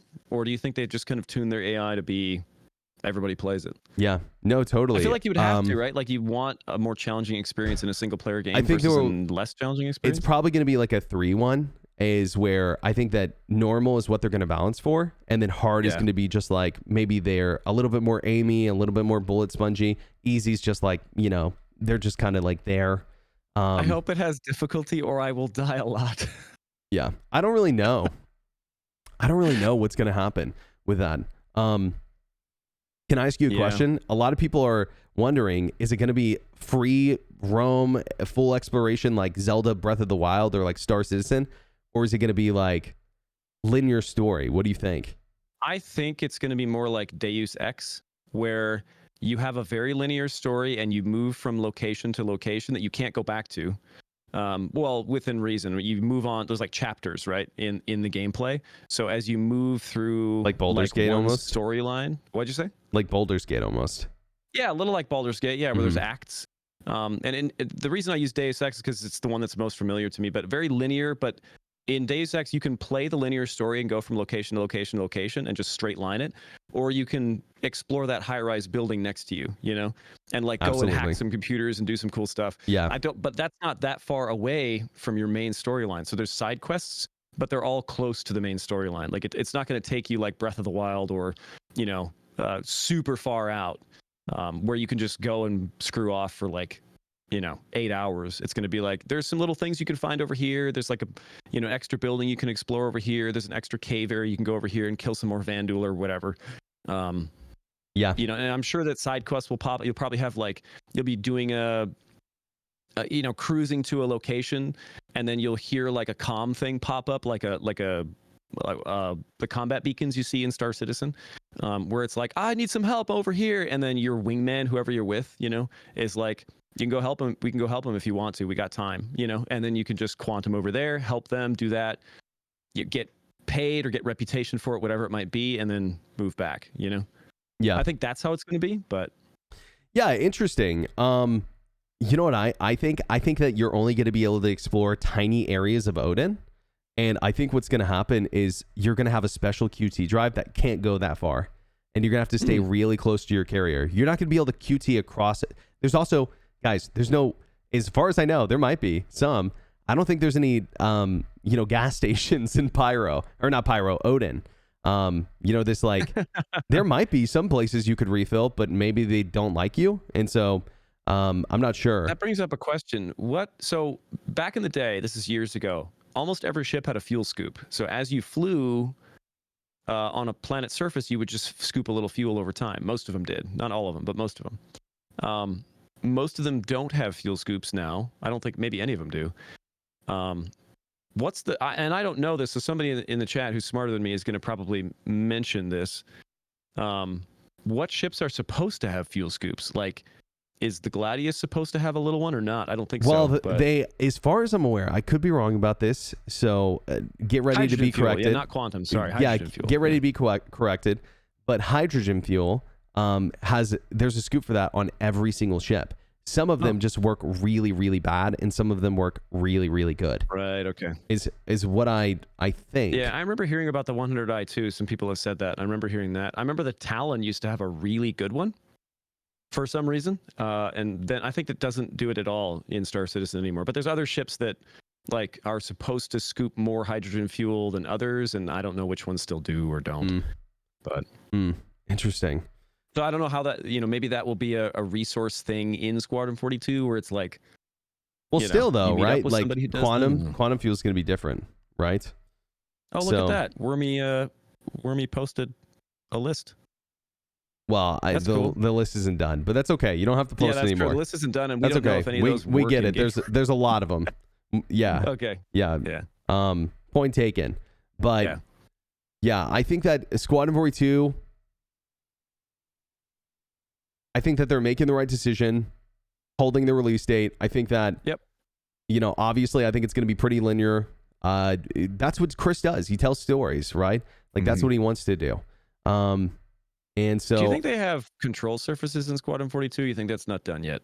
I mean, they showed it working, but the thing is there's a reason why they only showed it working on the Gladius, because that's the ship you're going to be flying mostly in Squadron until you get the F8, right? And so we're just gonna have to see. They didn't show any Vandal stuff. You feel like there's a reason for that? They're just not trying to spoil it? Yeah, the only thing we saw was the Vandal at the end. I remember seeing, I don't know, some of you guys probably will, again, you'll correct me on this, I'm sure, but and that's a good thing. But they said something like "You fall, we rise," or something like that. Was like somebody translated it, Vandal. What they said at the end of the trailer. When they broke into a ship. So it's like they didn't really show much about the Vandal, but they showed a little bit into their mindset is like, we're taking over, I rise, I take, I ascend. Yeah, something like that. Which is interesting because the Vandal are nomads and they definitely go around conquering stuff for sure. But as far as I know in lore, it's like, we say that the Vandal attacked us, but we don't know if we actually did something to piss them off. Yeah, like there was a first contact and there was miscommunication. Yeah, there was some sort of we fired at them or they fired at us or something, and that's why this whole thing is started, is what I think. Yeah. But yeah, well, and Q mentioned this. They showed a little bit of the Vandal melee combat. I mean, that's a few years ago. A lot can change. I mean, it's probably still in that direction. Because I think they were using a similar weapon in the video. And somebody asked what we were talking about at the end. I think it's at the end of the Squadron 42 video, way at the end. They showed a Vandal breaching. I think it was breaching a ship or something, and it opened up a porthole, not like a porthole on a ship, like a breaching. Yeah, I forget the name of the ship, but it's not the driller. It's the cleaver. I forget the name, but it has these breaching pods to get in. It's cool. It's cool. Yeah. And so then they walk in and then they say something and then they start shooting or whatever. And that was all they showed of the Vandal, but it did kind of show their mindset, or at least that particular Vandal's mindset. It really looked like a cutscene to me. I mean, I think if we see that in Squadron 42, it's going to be a cutscene for sure. Because that didn't look like real gameplay. It almost looked like a boss battle, like the beginning of a boss battle. Like maybe it's the first Vandal boss you meet in the game where he breaches a ship and you're standing there and you see him walk in and it cuts to this cutscene of him coming in and saying that, and then enter the boss battle in this whatever this area That'd is. Be cool. That'd be cool. An intro to the Vandal. So I think they intentionally didn't show much about the Vandal. Do I know that they have much done with it or not? Yeah. I have no idea. Obviously, they have story done. Feature complete. Right? Okay. All right. Well, listen. I think that we need to ask the real question here, which is The real question is, are we going to be able to use the Vandal weapons and the Vandal ships? What do you think? Is that the question you were going to ask? Yeah, I thought you were absolutely. going to ask if we can romance the Vandal. Oh, Like, can we romance way the that you Vandal were is what I meant to pausing, I say. was like, he's gonna Well, what ask did you something think I stupid. meant when I said weapon? No, I'm just kidding. I'm kidding. But no. Can we romance the Vandal? Oh my God. What is this? You guys have been tainted by Baldur's Gate. I'm not going to lie. You know, people sleep with one bear and all of a sudden they want to make love to an alien. Or I don't know. Some of you freaks may have been wanting to do it before then. But listen, it's not CIG's fault you can't get laid. Don't make it their problem. Okay? That's right. Don't make it their problem, chat. Don't make it their problem. All right. But no, do you think that we're going to be able to? I personally don't want to be able to use their weapons and stuff. I think that, like, I don't know. Personally, I think it would be cool if there was a mission or something where it was like you have to go and like retrieve a Vandal weapon so we can study it to try to find its weaknesses or how to defeat it or something, and either a ship weapon or an FPS weapon that you do. I think it'd be cool if you do actually get to use it somehow, you know. I think it was Descent Free Space did this, where you're fighting the Shivans and you have to like capture one of their cruisers or something so that we can study it, so we can try to defeat their technology, their shields, and then we develop weapons using their technology to defeat their shields. Whoa, is so this we a can spoiler? I think that makes a really is this cool a spoiler? storyline. Squadron 43 spoiler? Holy That's shit. Right. Squadron 42 Chapter 2, everybody. But, nah, that would be cool. That'd be cool. And it we'll would have be to cool. see. I just don't know. I don't know what their story is, what the storyline is, but it would be kind of cool to be like, we need you to like go and get one of these Vandal weapons, and just maybe you can't use it, but you hold it and you need to get it back to us. Yeah. You know? So I'm not a personal big fan of ship manufacturers like Asperia remaking ships and stuff. I personally think that alien ships should be like this unique special thing that like you see in the verse, like, and you're like, holy shit. I think they should be less alien and more human. I mean, I know they have like human components and stuff, but like the blade, for example. You mean the remakes? Yeah. I feel like the blade, the Asperia blade, it looks too alien for humans to have built it, I guess. I don't know. Yeah. Yeah, I don't know. And see, that's the thing is like, I would love if like Thargoids, someone said in chat, I totally agree. Like Thargoids, they're these like special alien ships that you see every once in a while. And when you see one, you're like, oh shit. Like I'm about to get owned by this thing. Yeah. Unless I'm like, you know, I need to jump out right now, or I need to do XYZ. Like that's what the feeling I want when you see Vandal ships in the PU eventually. That's what I would really like to see. Or if you see an Asperia one, you're like, oh, some guy's cruising in his replica, you know? Yeah. Like maybe, and you're not scared of it. There's a way you can flying around in his cool ship. If that's the case, if there's like a clear difference between the real and the fake ones, then that's cool. I still think that's fine. And you're like, oh, is that a replica? And then you realize it's a real one, and you're like, oh, frick. Like, that'd be cool I'm about too. to die. Is if like you get sent on a side quest. I mean, again, this is just total speculation, but you get sent on a side quest because there's been reports of a Vandal vessel like in human space. So you like go on this dumb little side quest, and you're like, it's just Todd in a fucking Asperia blade, like flying around scaring people or something. You know, I think that'd be kind of like, I feel like humor is important in games that have a lot of non-humorous mission lines. So like in a military game, like, are you going to be like super serious all the time? I think it'd be kind of cool to add some side quests that make you laugh, you know? Sure. Yeah, absolutely. I mean, there's going to be comedic breaks, right? Like with every good story, there needs to be like a but, a then, you know, an and because of that. And so it needs to like ebb and flow, right? So it's like the whole thing is not going to be like Vandal invasion. There's going to be like, you know, ebbs and flows, hopefully, in the story. So there's going to be breaks for like comedy and goofy stuff, I would imagine. You know, Mark Hamill's going to say some funny shit at some point. I can guarantee it. He makes a Star Wars reference somewhere. Just I like the. I've got a bad feeling about this. It's gonna happen. Wait a minute. Yeah, it's gonna happen for sure. Which, like, if they would have released the game in 2016, it almost would have felt like weird to hear a Star Wars reference. But now that Star Wars is like in a different spot, it almost feel like it almost feel good to hear like a Yeah. little reference. It'd be funny. So I that kind of Henry hope they do Cavill's that. character EVAs like Superman flies, and then they make some comment about how dumb he looks EVAing. That'd be funny. Okay. Zero. I am Yes. feeling pretty good about what we've talked about already. Is there anything else I had you'd a like to great say time. about CitizenCon and stuff? We are going to take yeah. calls now. That's Squadron the next plan. 42, June 2024. I'm just kidding. Okay, so let me explain how this is going to work, guys. So we have a channel in Discord, and that channel is called the Waiting Room, HTL Waiting Room, Hold the Line Waiting Room. And then I'm going to move people down one by one, just kind of like answer the call. We're going to take 5 callers. Okay, so first 5 people in the room are the people who get in. First 5 people in the room are the people who get in. I'll move you guys down. We only have time for 5. I don't know who this is, but Church, you're up next. Okay, hold on. Is this the part where we get banned? I'm pretty sure this is the part where we get banned. Well, not we, just you. Yeah, I'm trusting. Guys, remember, be respectful. You're only going to have about 5 minutes. Okay, we have our 5, guys. We have our 5. Woo, that was fast. Oh, maybe we don't have our 5. We have 4. We need one more person. Uno Any mas. brave souls?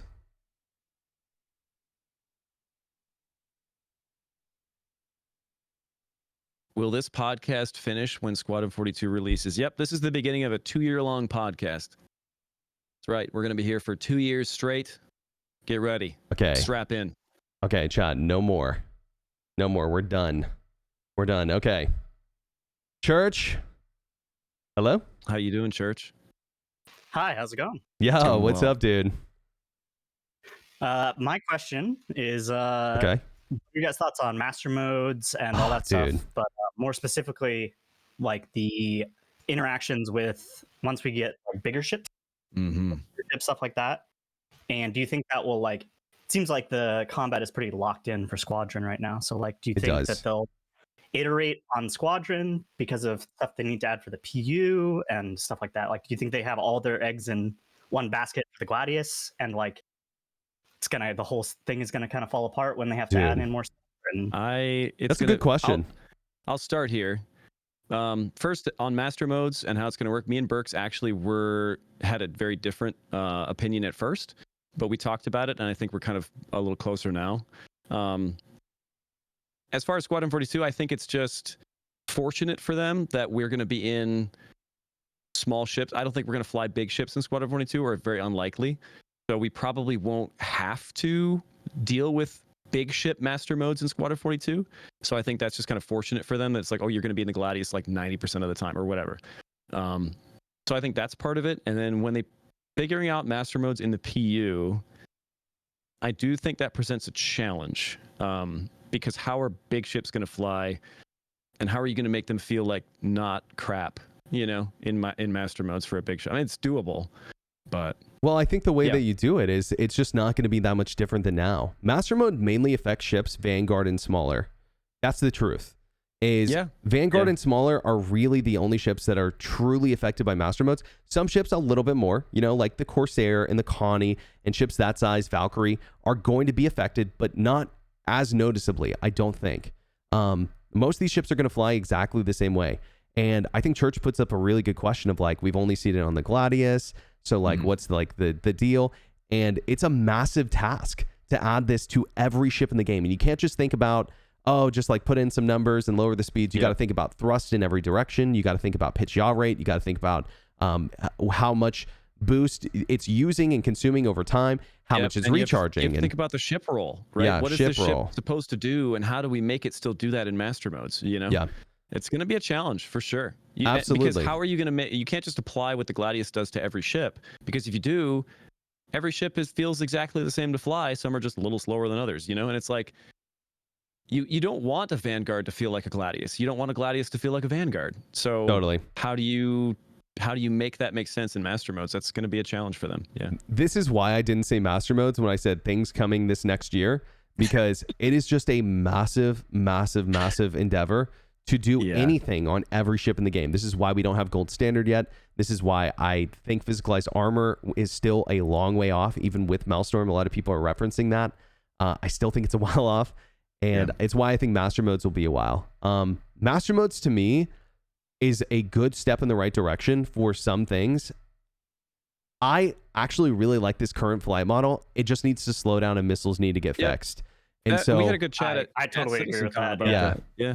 Me and Berks were talking about like, if you kept the same flight model, you kept the 45 thing, you kept tricording, and you just slowed it, like cut speeds in half, like top speed in half, and kept SCM the same, and then added nav mode on top of it, I think it'd be kind of fun. I don't think it'd be a huge problem. I agree. Yeah, because that's why I was saying like totally works for separate at first, and now we're kind of yeah.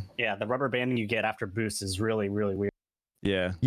So that to me, like the auto slowdown thing, which is, let's be real, it's not realistic at all. The way that they're going to lure it out is like decelerate faster than you accelerate. Your quantum drive is what's helping you boost above SCM or something, right? Right. And so when your quantum drive deactivates, it slows you down faster because space physics or whatever, or like future physics.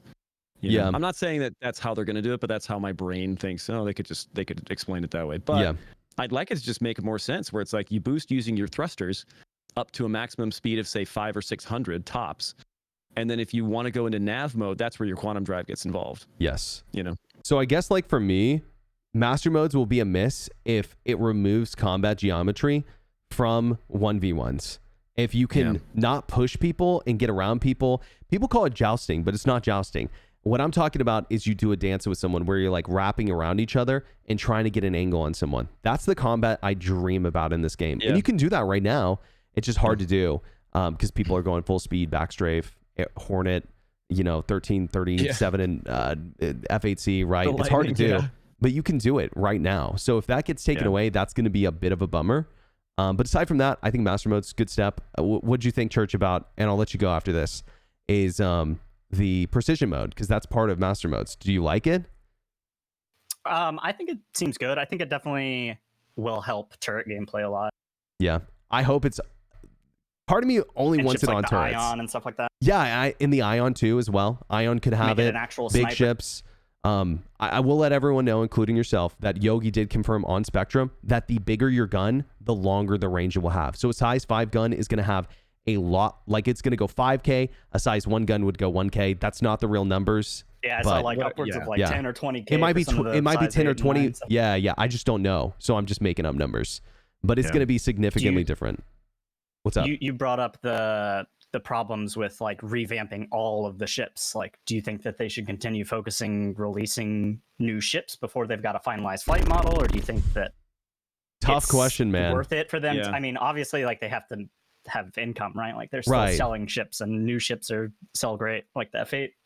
What you just said is the biggest reason why I don't get super excited for new ships concepts and all that stuff. Like the Zeus just doesn't. I mean, it's going to be cool when we find out what it does or whatever, but I'm at this point where I'm like, you keep putting ships, like flyable ships, in the game, and they're fun.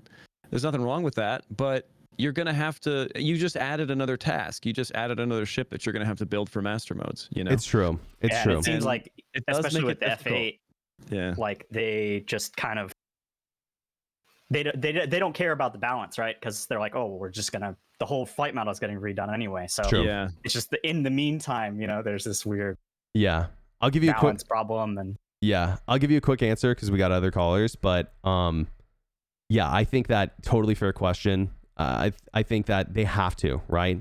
We can't have Star Citizen without selling ships. I tell people not to buy ships. I encourage people to buy their ships in the game. People still do it. People want to buy their ships with real money, and they got to fund the game somehow. Do I think it's the perfect model? No, I don't even like it, but they've got to make money, right? And so expensive studio, 1,300 devs, lots of other studios, lots of bills.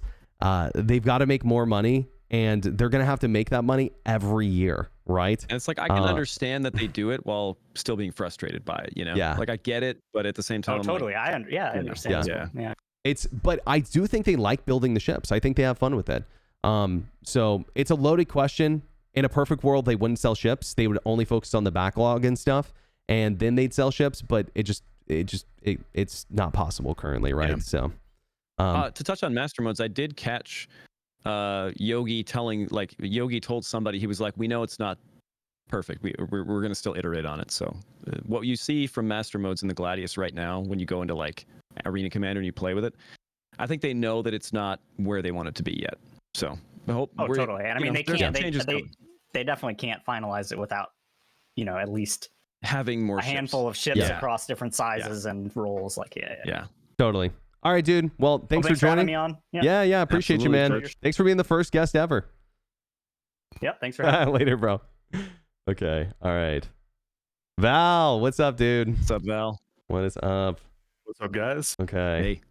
All right, Val, I'm going to put in your name here, and then while I'm doing that, hit us with your question, or do you have a comment or a thought? Oh, well, lots of comments and go around my head, but really kind of want to talk to you guys about something I saw in the engineering gameplay that we're kind of seeing affect the current verse. Okay. With the F8C, you see it has the 3 shield generators, and in the engineering gameplay shown at CitCon, they did say that they were starting to move towards this more clustered, you'll have 3 or 4 shield generators on your ship. How do you think is going to happen with the backlog of ships that are not brought to the gold standard that only have 1 or 2 shield generators, right? And moving forward, if they're going to release ships like the F8C that are up to this new engineering standard, and how are they going to balance that out? Are you referring to emitters or generators? Well, Maybe the emitters. I think that that's what he's talking about, because it may be a bit confusing. I'm pretty sure what he's talking about is because the F8C only has 2 shields, right? But maybe it has an emitter as well. That works for both. I'm not sure. Are you talking about the Zeus, Val? Or are you talking about Maybe. the F8C? Okay, well, I think so. I think I can answer the question F8 either just got way. 2 shield gens. I might need more coffee today. I think I can answer the question either way. With ships that are not gold standard and not physicalized, I bet they're just going to fake it for now, right? Like you do could see something that. in the engineering, you shoot a piece of the ship through the ship, and you'll see, kind of like what you get with the medical gameplay, you'll see the outline of the component in the ship, even though it's not actually there, and you'll just shoot it with a beam or something. For now, I think that's how they would implement like a V1 engineering for ships that aren't gold standard. Obviously, the goal is to get everything gold standard, but I'd imagine they'd either partially implement it or fake it for now. Maybe even fake it where they want the components at and then just move it slightly. But I think light fighters engineering is going to be it's going to be strange, because you're probably going to engineer your own ship. You'll land it and then you'll shoot it yourself or whatever. Is how I imagine it's going to work. But to fix things, I mean, that's your only option is to the Gladius is a good example of this. It has 50 doors, and you have to open the door to see the module, and you can touch it, and that's cool if they can get all ships that way. But like you said, there's a lot of ships, the freelancers, I think, quite a few other ships that just don't have those things exposed. There's no doors, there's no way to access that stuff because it wasn't the plan originally. So from a combat perspective, they're probably going to have to fake that on a lot of ships. They're just going to have to go, we plan to put it here, so when you sub-target the power plant, this is where you're going to be shooting. Even though there's no power plant there yet, it's just, and that space is going to take that damage and apply it to the power plant or whatever. But yeah. But the engineering stuff looks wicked. I'll be honest. It looks so cool. I'm very impressed. Yeah. And it uses the star map and everything, so it feels perfect. But I guess the answer to the question is, like, shortly is, man, I don't know. We'll just have to see how they implement it. Well, I was also thinking just like that, because you're right. It was the Zeus. It has 4, looking at on the site right now, 4 per mount on shield generators. So 4 medium shield generators and 1 total mount. Right. Whereas the Cat gets, 2 large on 2 mounts. So I'm just wondering how they're going to go back through the backlog of all the ships and bring it up to like this idea. It's a massive task. 4 shield generators on a medium-sized ship. A lot of interns are going to be doing a lot of. To be fair, that Zeus looks much bigger than a Vanguard to me, much.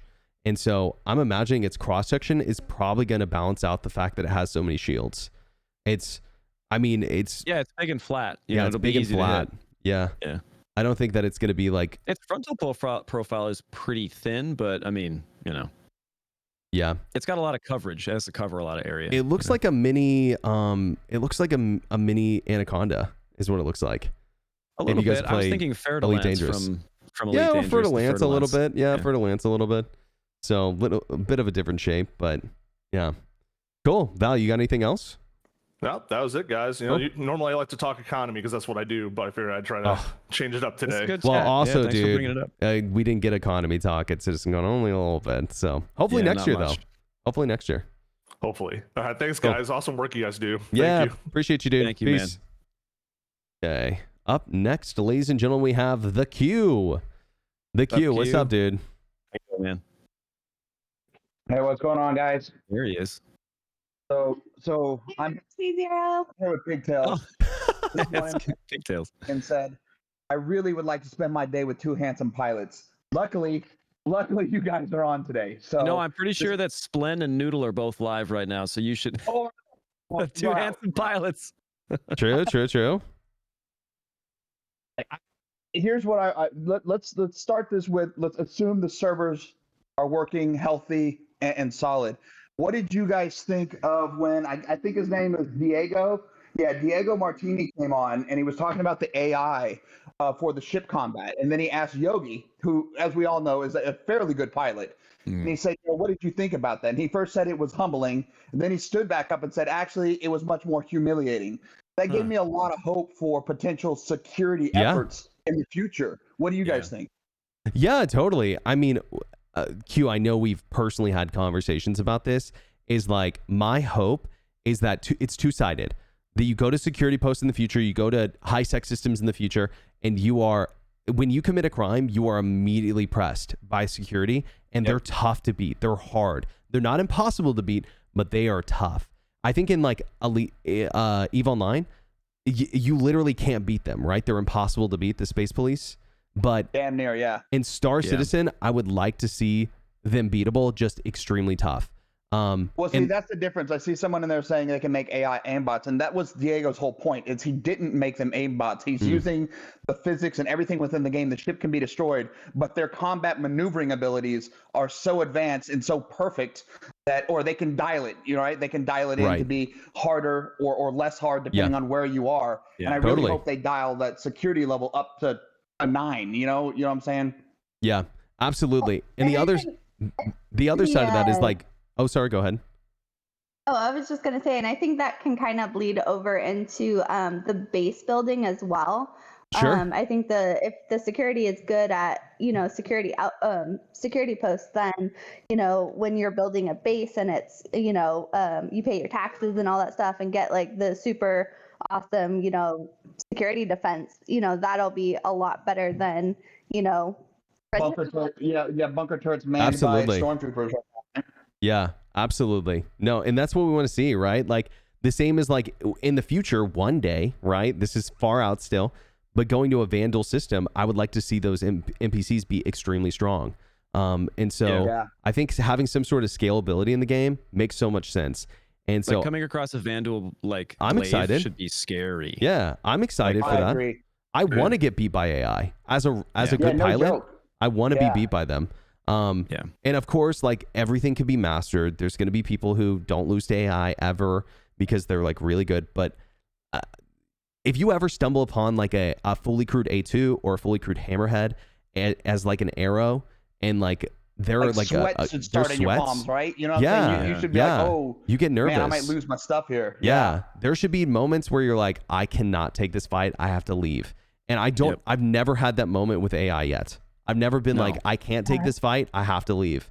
And I want those moments. Idrises, and I'd be like, I'm just going to fly around. Yeah, you're like, oh, okay. Right? They're not going to kill me. Well, guys, I appreciate you guys. We want to be part of your first podcast, Berks. We love you, buddy. We love you. Hell yeah. You guys are awesome. Ever can make a Hold the Line t-shirt? Yeah. What? By the way, the last question. I know we're gonna leave, but you can answer this question when we leave. Why the hell did they not have a "I Held the Line" T-shirt on the website? Would have sold out instantly. It still would. Come on now. I know. They should have. Easy money. They should have. Easy money. So it's like I was. Guys, we love you guys. Yeah. Thanks, Appreciate you, man. Peace. Thanks. See you guys. I think with the conversation about AI, it does bring up another thing from Elite Dangerous for me. If you guys know, you play Elite Dangerous, you know the ATR. I think this was called the ATR. If you do bad things in a high-sec system long enough, the ATR will show up and ruin your life. And you can still beat them. You can still beat the ATR if you have a crew or a group or whatever. But if you stick around long enough, they're just going to wear you down, So usually when the ATR shows up, it's like time to go, or time to wrap up what we're doing, you know? And I think that that's a feeling that, like you said, I've never had in Star Citizen before. And I liked having that feeling in Elite Dangerous because it felt like there was a limit to you messing with the AI, where the AI would go, that's enough, man. You know, like, we're going to take you out. And it's the same thing at Elite Dangerous stations, where you go into a station and let's say you shoot somebody just outside of like a big Coriolis starport, and you become hostile.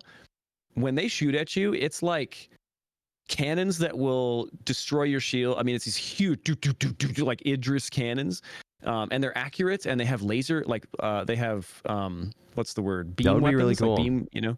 And it's like hit scan, and like you got to go. It's time to go, even if you have like the biggest, best ship.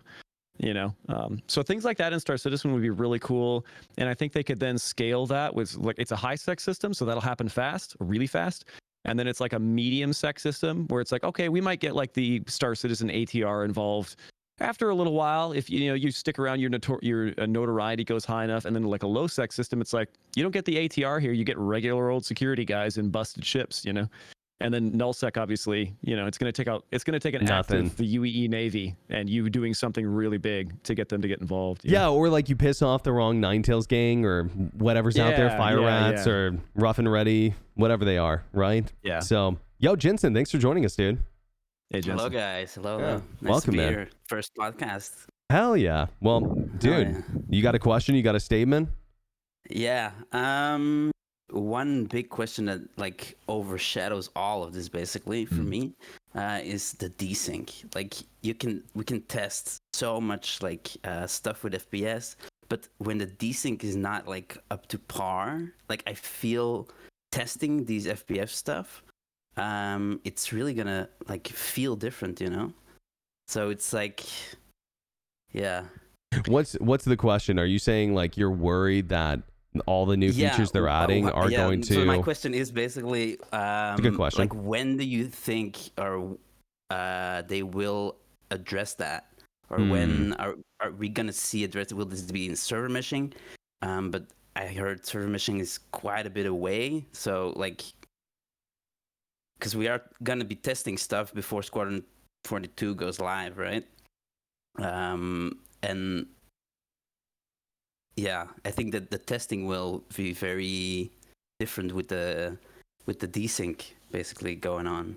Yeah, it's always a different game when you don't have desync, and it makes you feel like like you get on a server with like 10 other people and the server FPS is like 20, and you're like, this is a totally different game than the one we're used to. Like, I'm so used to just lazily like chatting with my friends or whatever, like while blowing up AI, and it's like I got to think about this, you know. And so to imagine a future in where that's the norm is very exciting, but also a little disheartening because of how long away it feels. Yeah, you know, because when server meshing comes out, like, trust and believe the game is going to be jankier than it's ever been.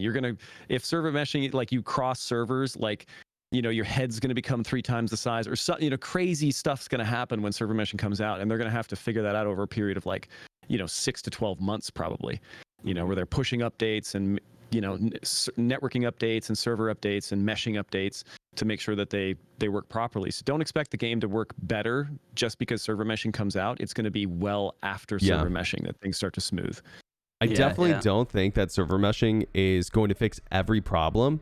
I do think it's going to help with some stuff, but the desync that we're experiencing right now is a big problem in the game. It's a massive problem. And definitely for testing, I feel, right now. Yeah. Because we are going to be testing all this stuff, master modes, the FPS, all of this is going to be tested. And I think our perception of it is going to be different, or to give in feedback to the devs, of course. Oh, it always is. Giving feedback. But if with this desync, it's going to be very hard for us to imagine what is it without this desync, you know? Like, it's gonna feel different, all of it. So it's gonna have a weird way of testing it like that, you know. It's absolutely, absolutely, man. I think you're totally right.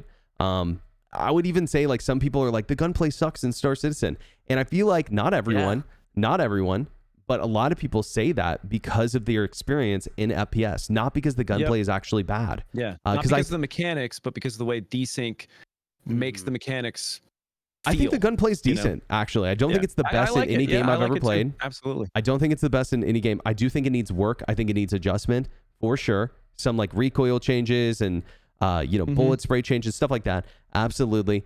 But I do think it's pretty good. I have fun with it. And if desync was flawless, I think that people would not be talking about the gunplay, or they would be in a different way than they're talking about it right now. Yeah. Oh yeah, absolutely. It's hard to even see what's wrong sometimes because of the way that the game janks it out sometimes. Like I can't lean, but I bet that you can see me leaning when I press Q and E, because you see when that bug happens and it's like a force react thing, you can see your HUD like shifting a little bit as you press like Q and E. So I'm like, I bet my party members can see me leaning. I bet if I was in PvP and I leaned around a corner, they would see me lean around the corner, but I can't because my client isn't making it work. So the jankiness involved with the FPS gameplay and its mechanics is I think what a lot of people go, man, this FPS, I don't like it or something. You know? Yeah, and also the TTK. They upped the TTK now with Squadron good. 42. We'll see.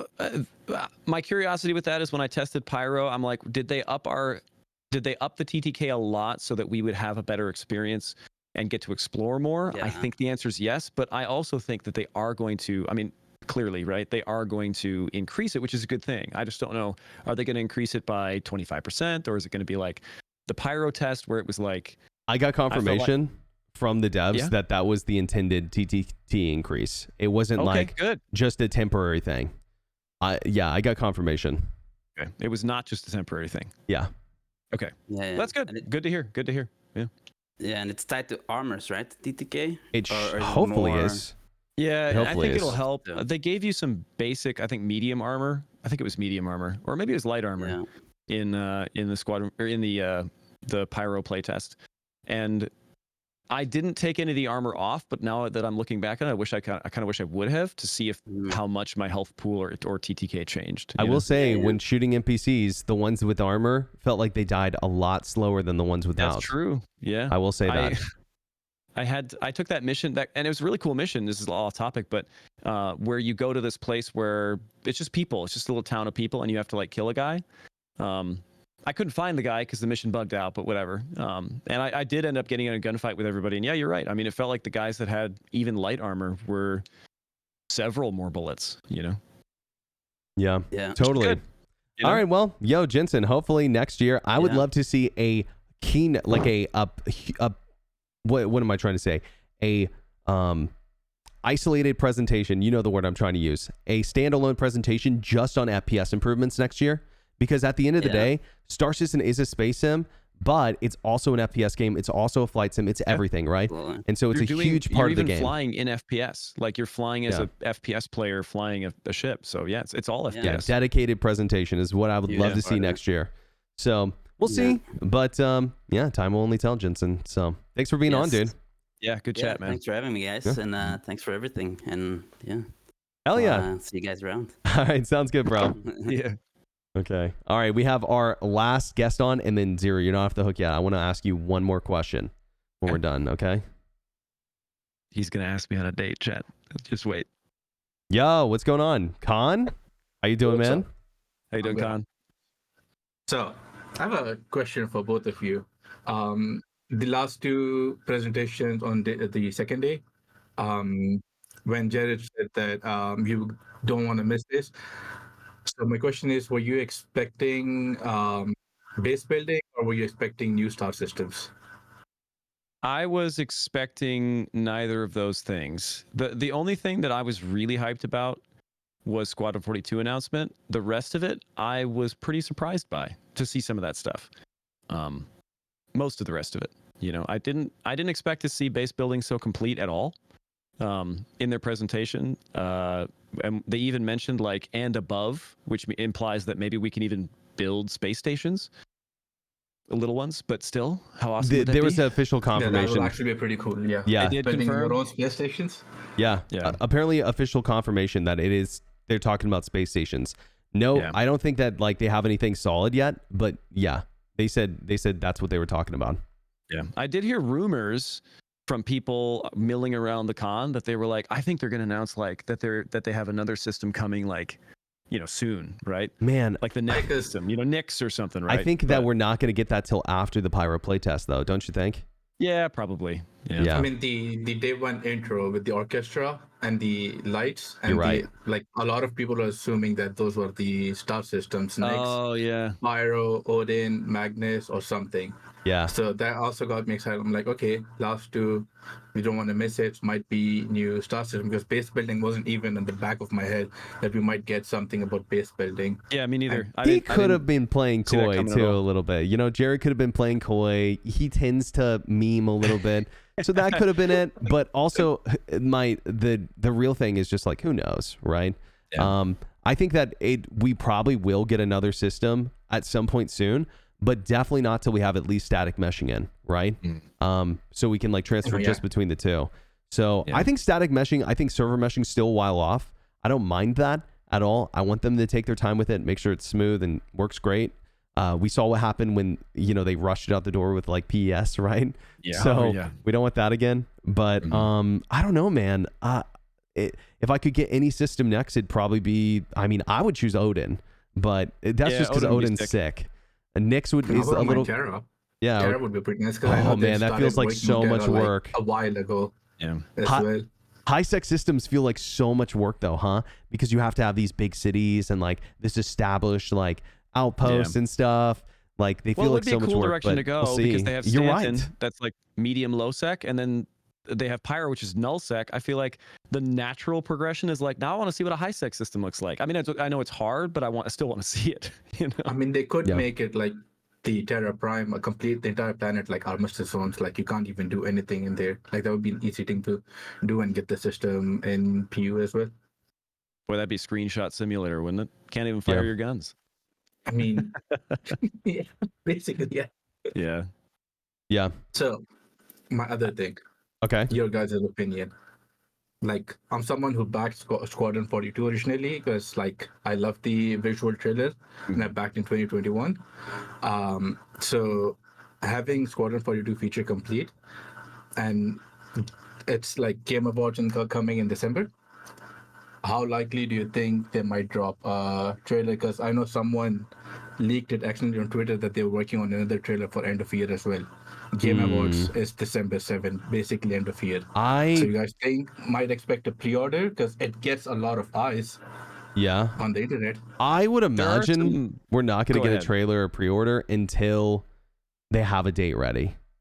Yeah, but I think you're that right. the There's same some day we get a legal release. issues with pre-ordering too, if I'm not mistaken, that have kind of come out. In the I mean, somebody's going to say it in the chat, I'm sure. Gotcha. Or maybe it's not pre-order, selling a game before it's done, or I can't remember. But there's some legal avenues they have to navigate, I think, for that kind of stuff. So, but yeah, I mean, I think it's totally possible that we'll start seeing more hype trailers now that like Squadron 42 being feature complete has been like released to the world. There's no reason why they wouldn't or even shouldn't make like some more hype trailers that show off little glimpses. I just hope they don't do what movies and video games often do, especially movies these days. If you watch a movie trailer, it's like spoilers these days. Like you watch it and you're like, I know the plot of the movie now. This is dumb. And it's very few movies that do it well, where they don't show you the plot, but they still show you a cool trailer that gets you hyped. And I actually liked that about the Squadron 42 trailer that they showed, the cinematic, whatever. Because I don't think it gave away any of the plot, any of the real plot. It showed you some of the characters, got you kind of hyped. And I really hope that they go down that road of like, we don't want to show off a single lore point that's going to spoil a thing for you. We just want to show you how cool it's going to be, So. 100. So you guys expecting the briefing room episode 2 to make a comeback in 2024? Oh man, it's hard to say, dude. Yeah, it's hard to say. Idea. Yeah, no I don't idea. know. They've been changing formats and adding and subtracting different things from their formats. That was supposed to be a quarterly show, wasn't it? When they first announced it. Like the episode 1 was pretty fucking sick. That was the first thing I saw for Squadron. Yeah, it's interesting, right? Because I just think that their content delivery method has changed a bit. So are we going to see that? I mean, maybe, but probably not, right?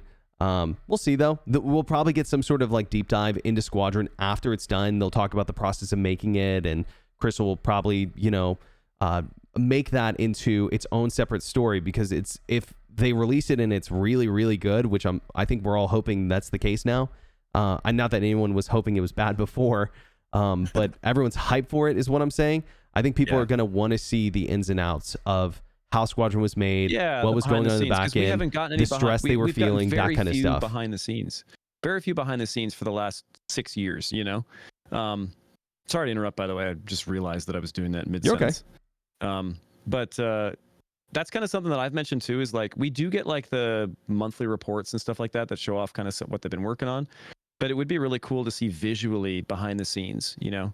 Like how they worked with different, maybe interviews with different actors they had about their experiences and all these kind of things that people would just eat up, and it would generate hype, it would generate excitement, without, like I said, giving away the game, you know? Yep.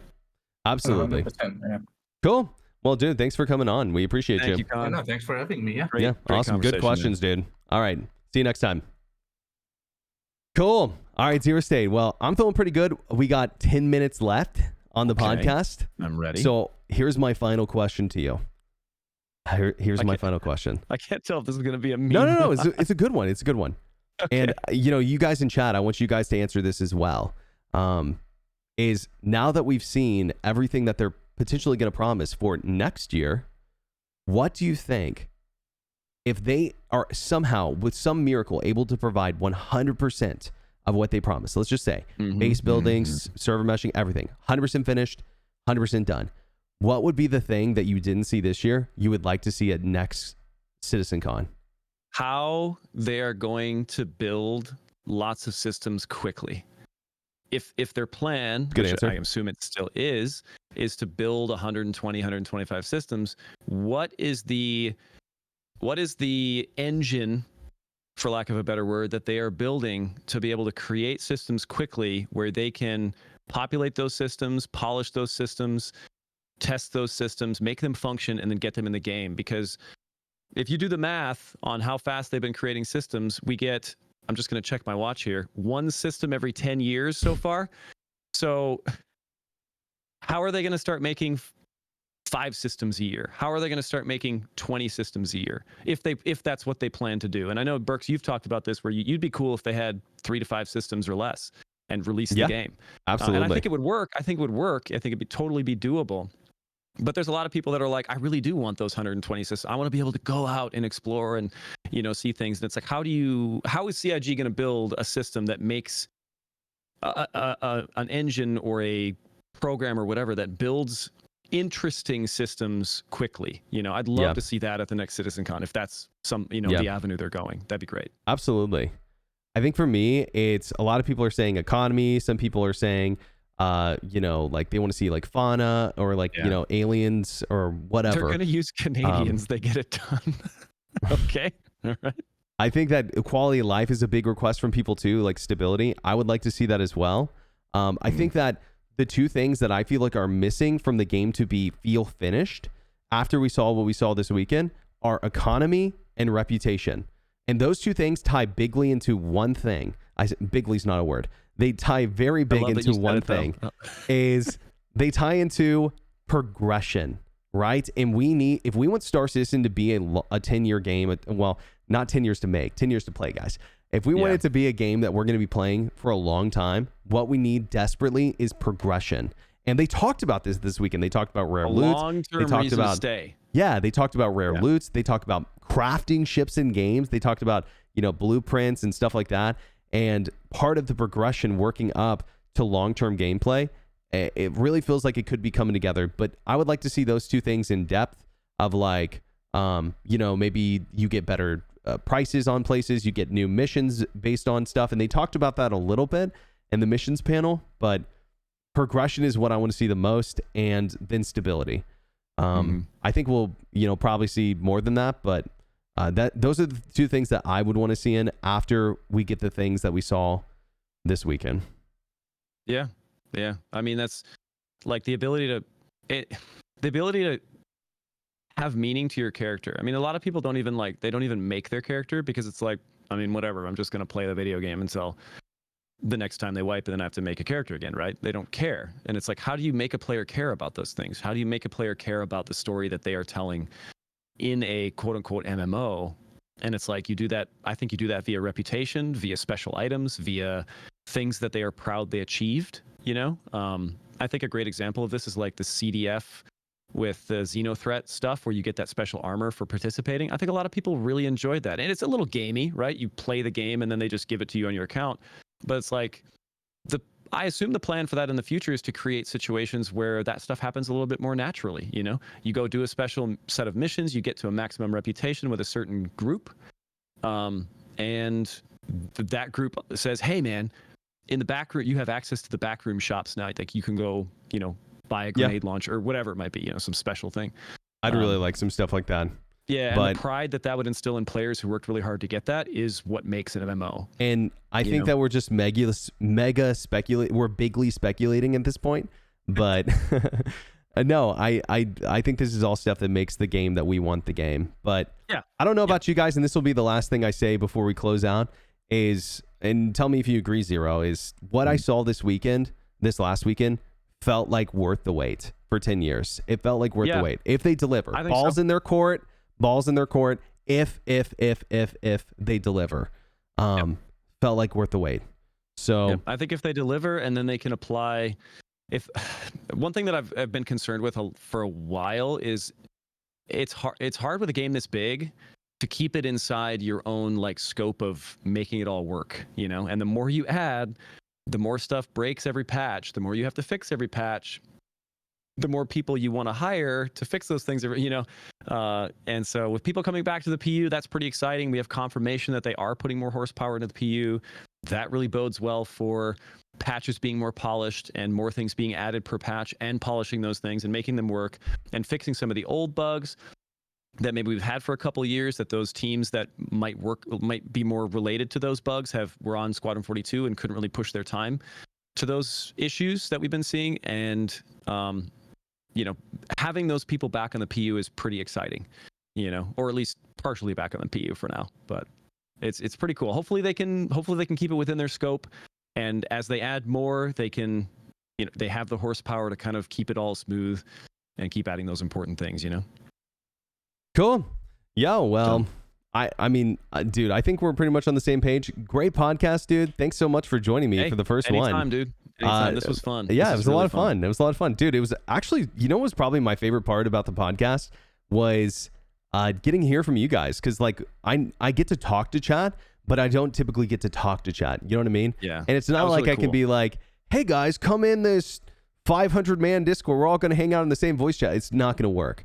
Right. So getting to actually like converse with you guys like over a Discord call, man, probably the coolest thing about this. So definitely expect these to be happening more often. It's not going to be an every week thing, guys, but when we have stuff to talk about, expect a podcast. So yeah, again, Zero, thanks so much for joining, guys. Anytime. This is Hold the Line, first podcast, episode 1, and we'll see you guys next week. Thanks for joining.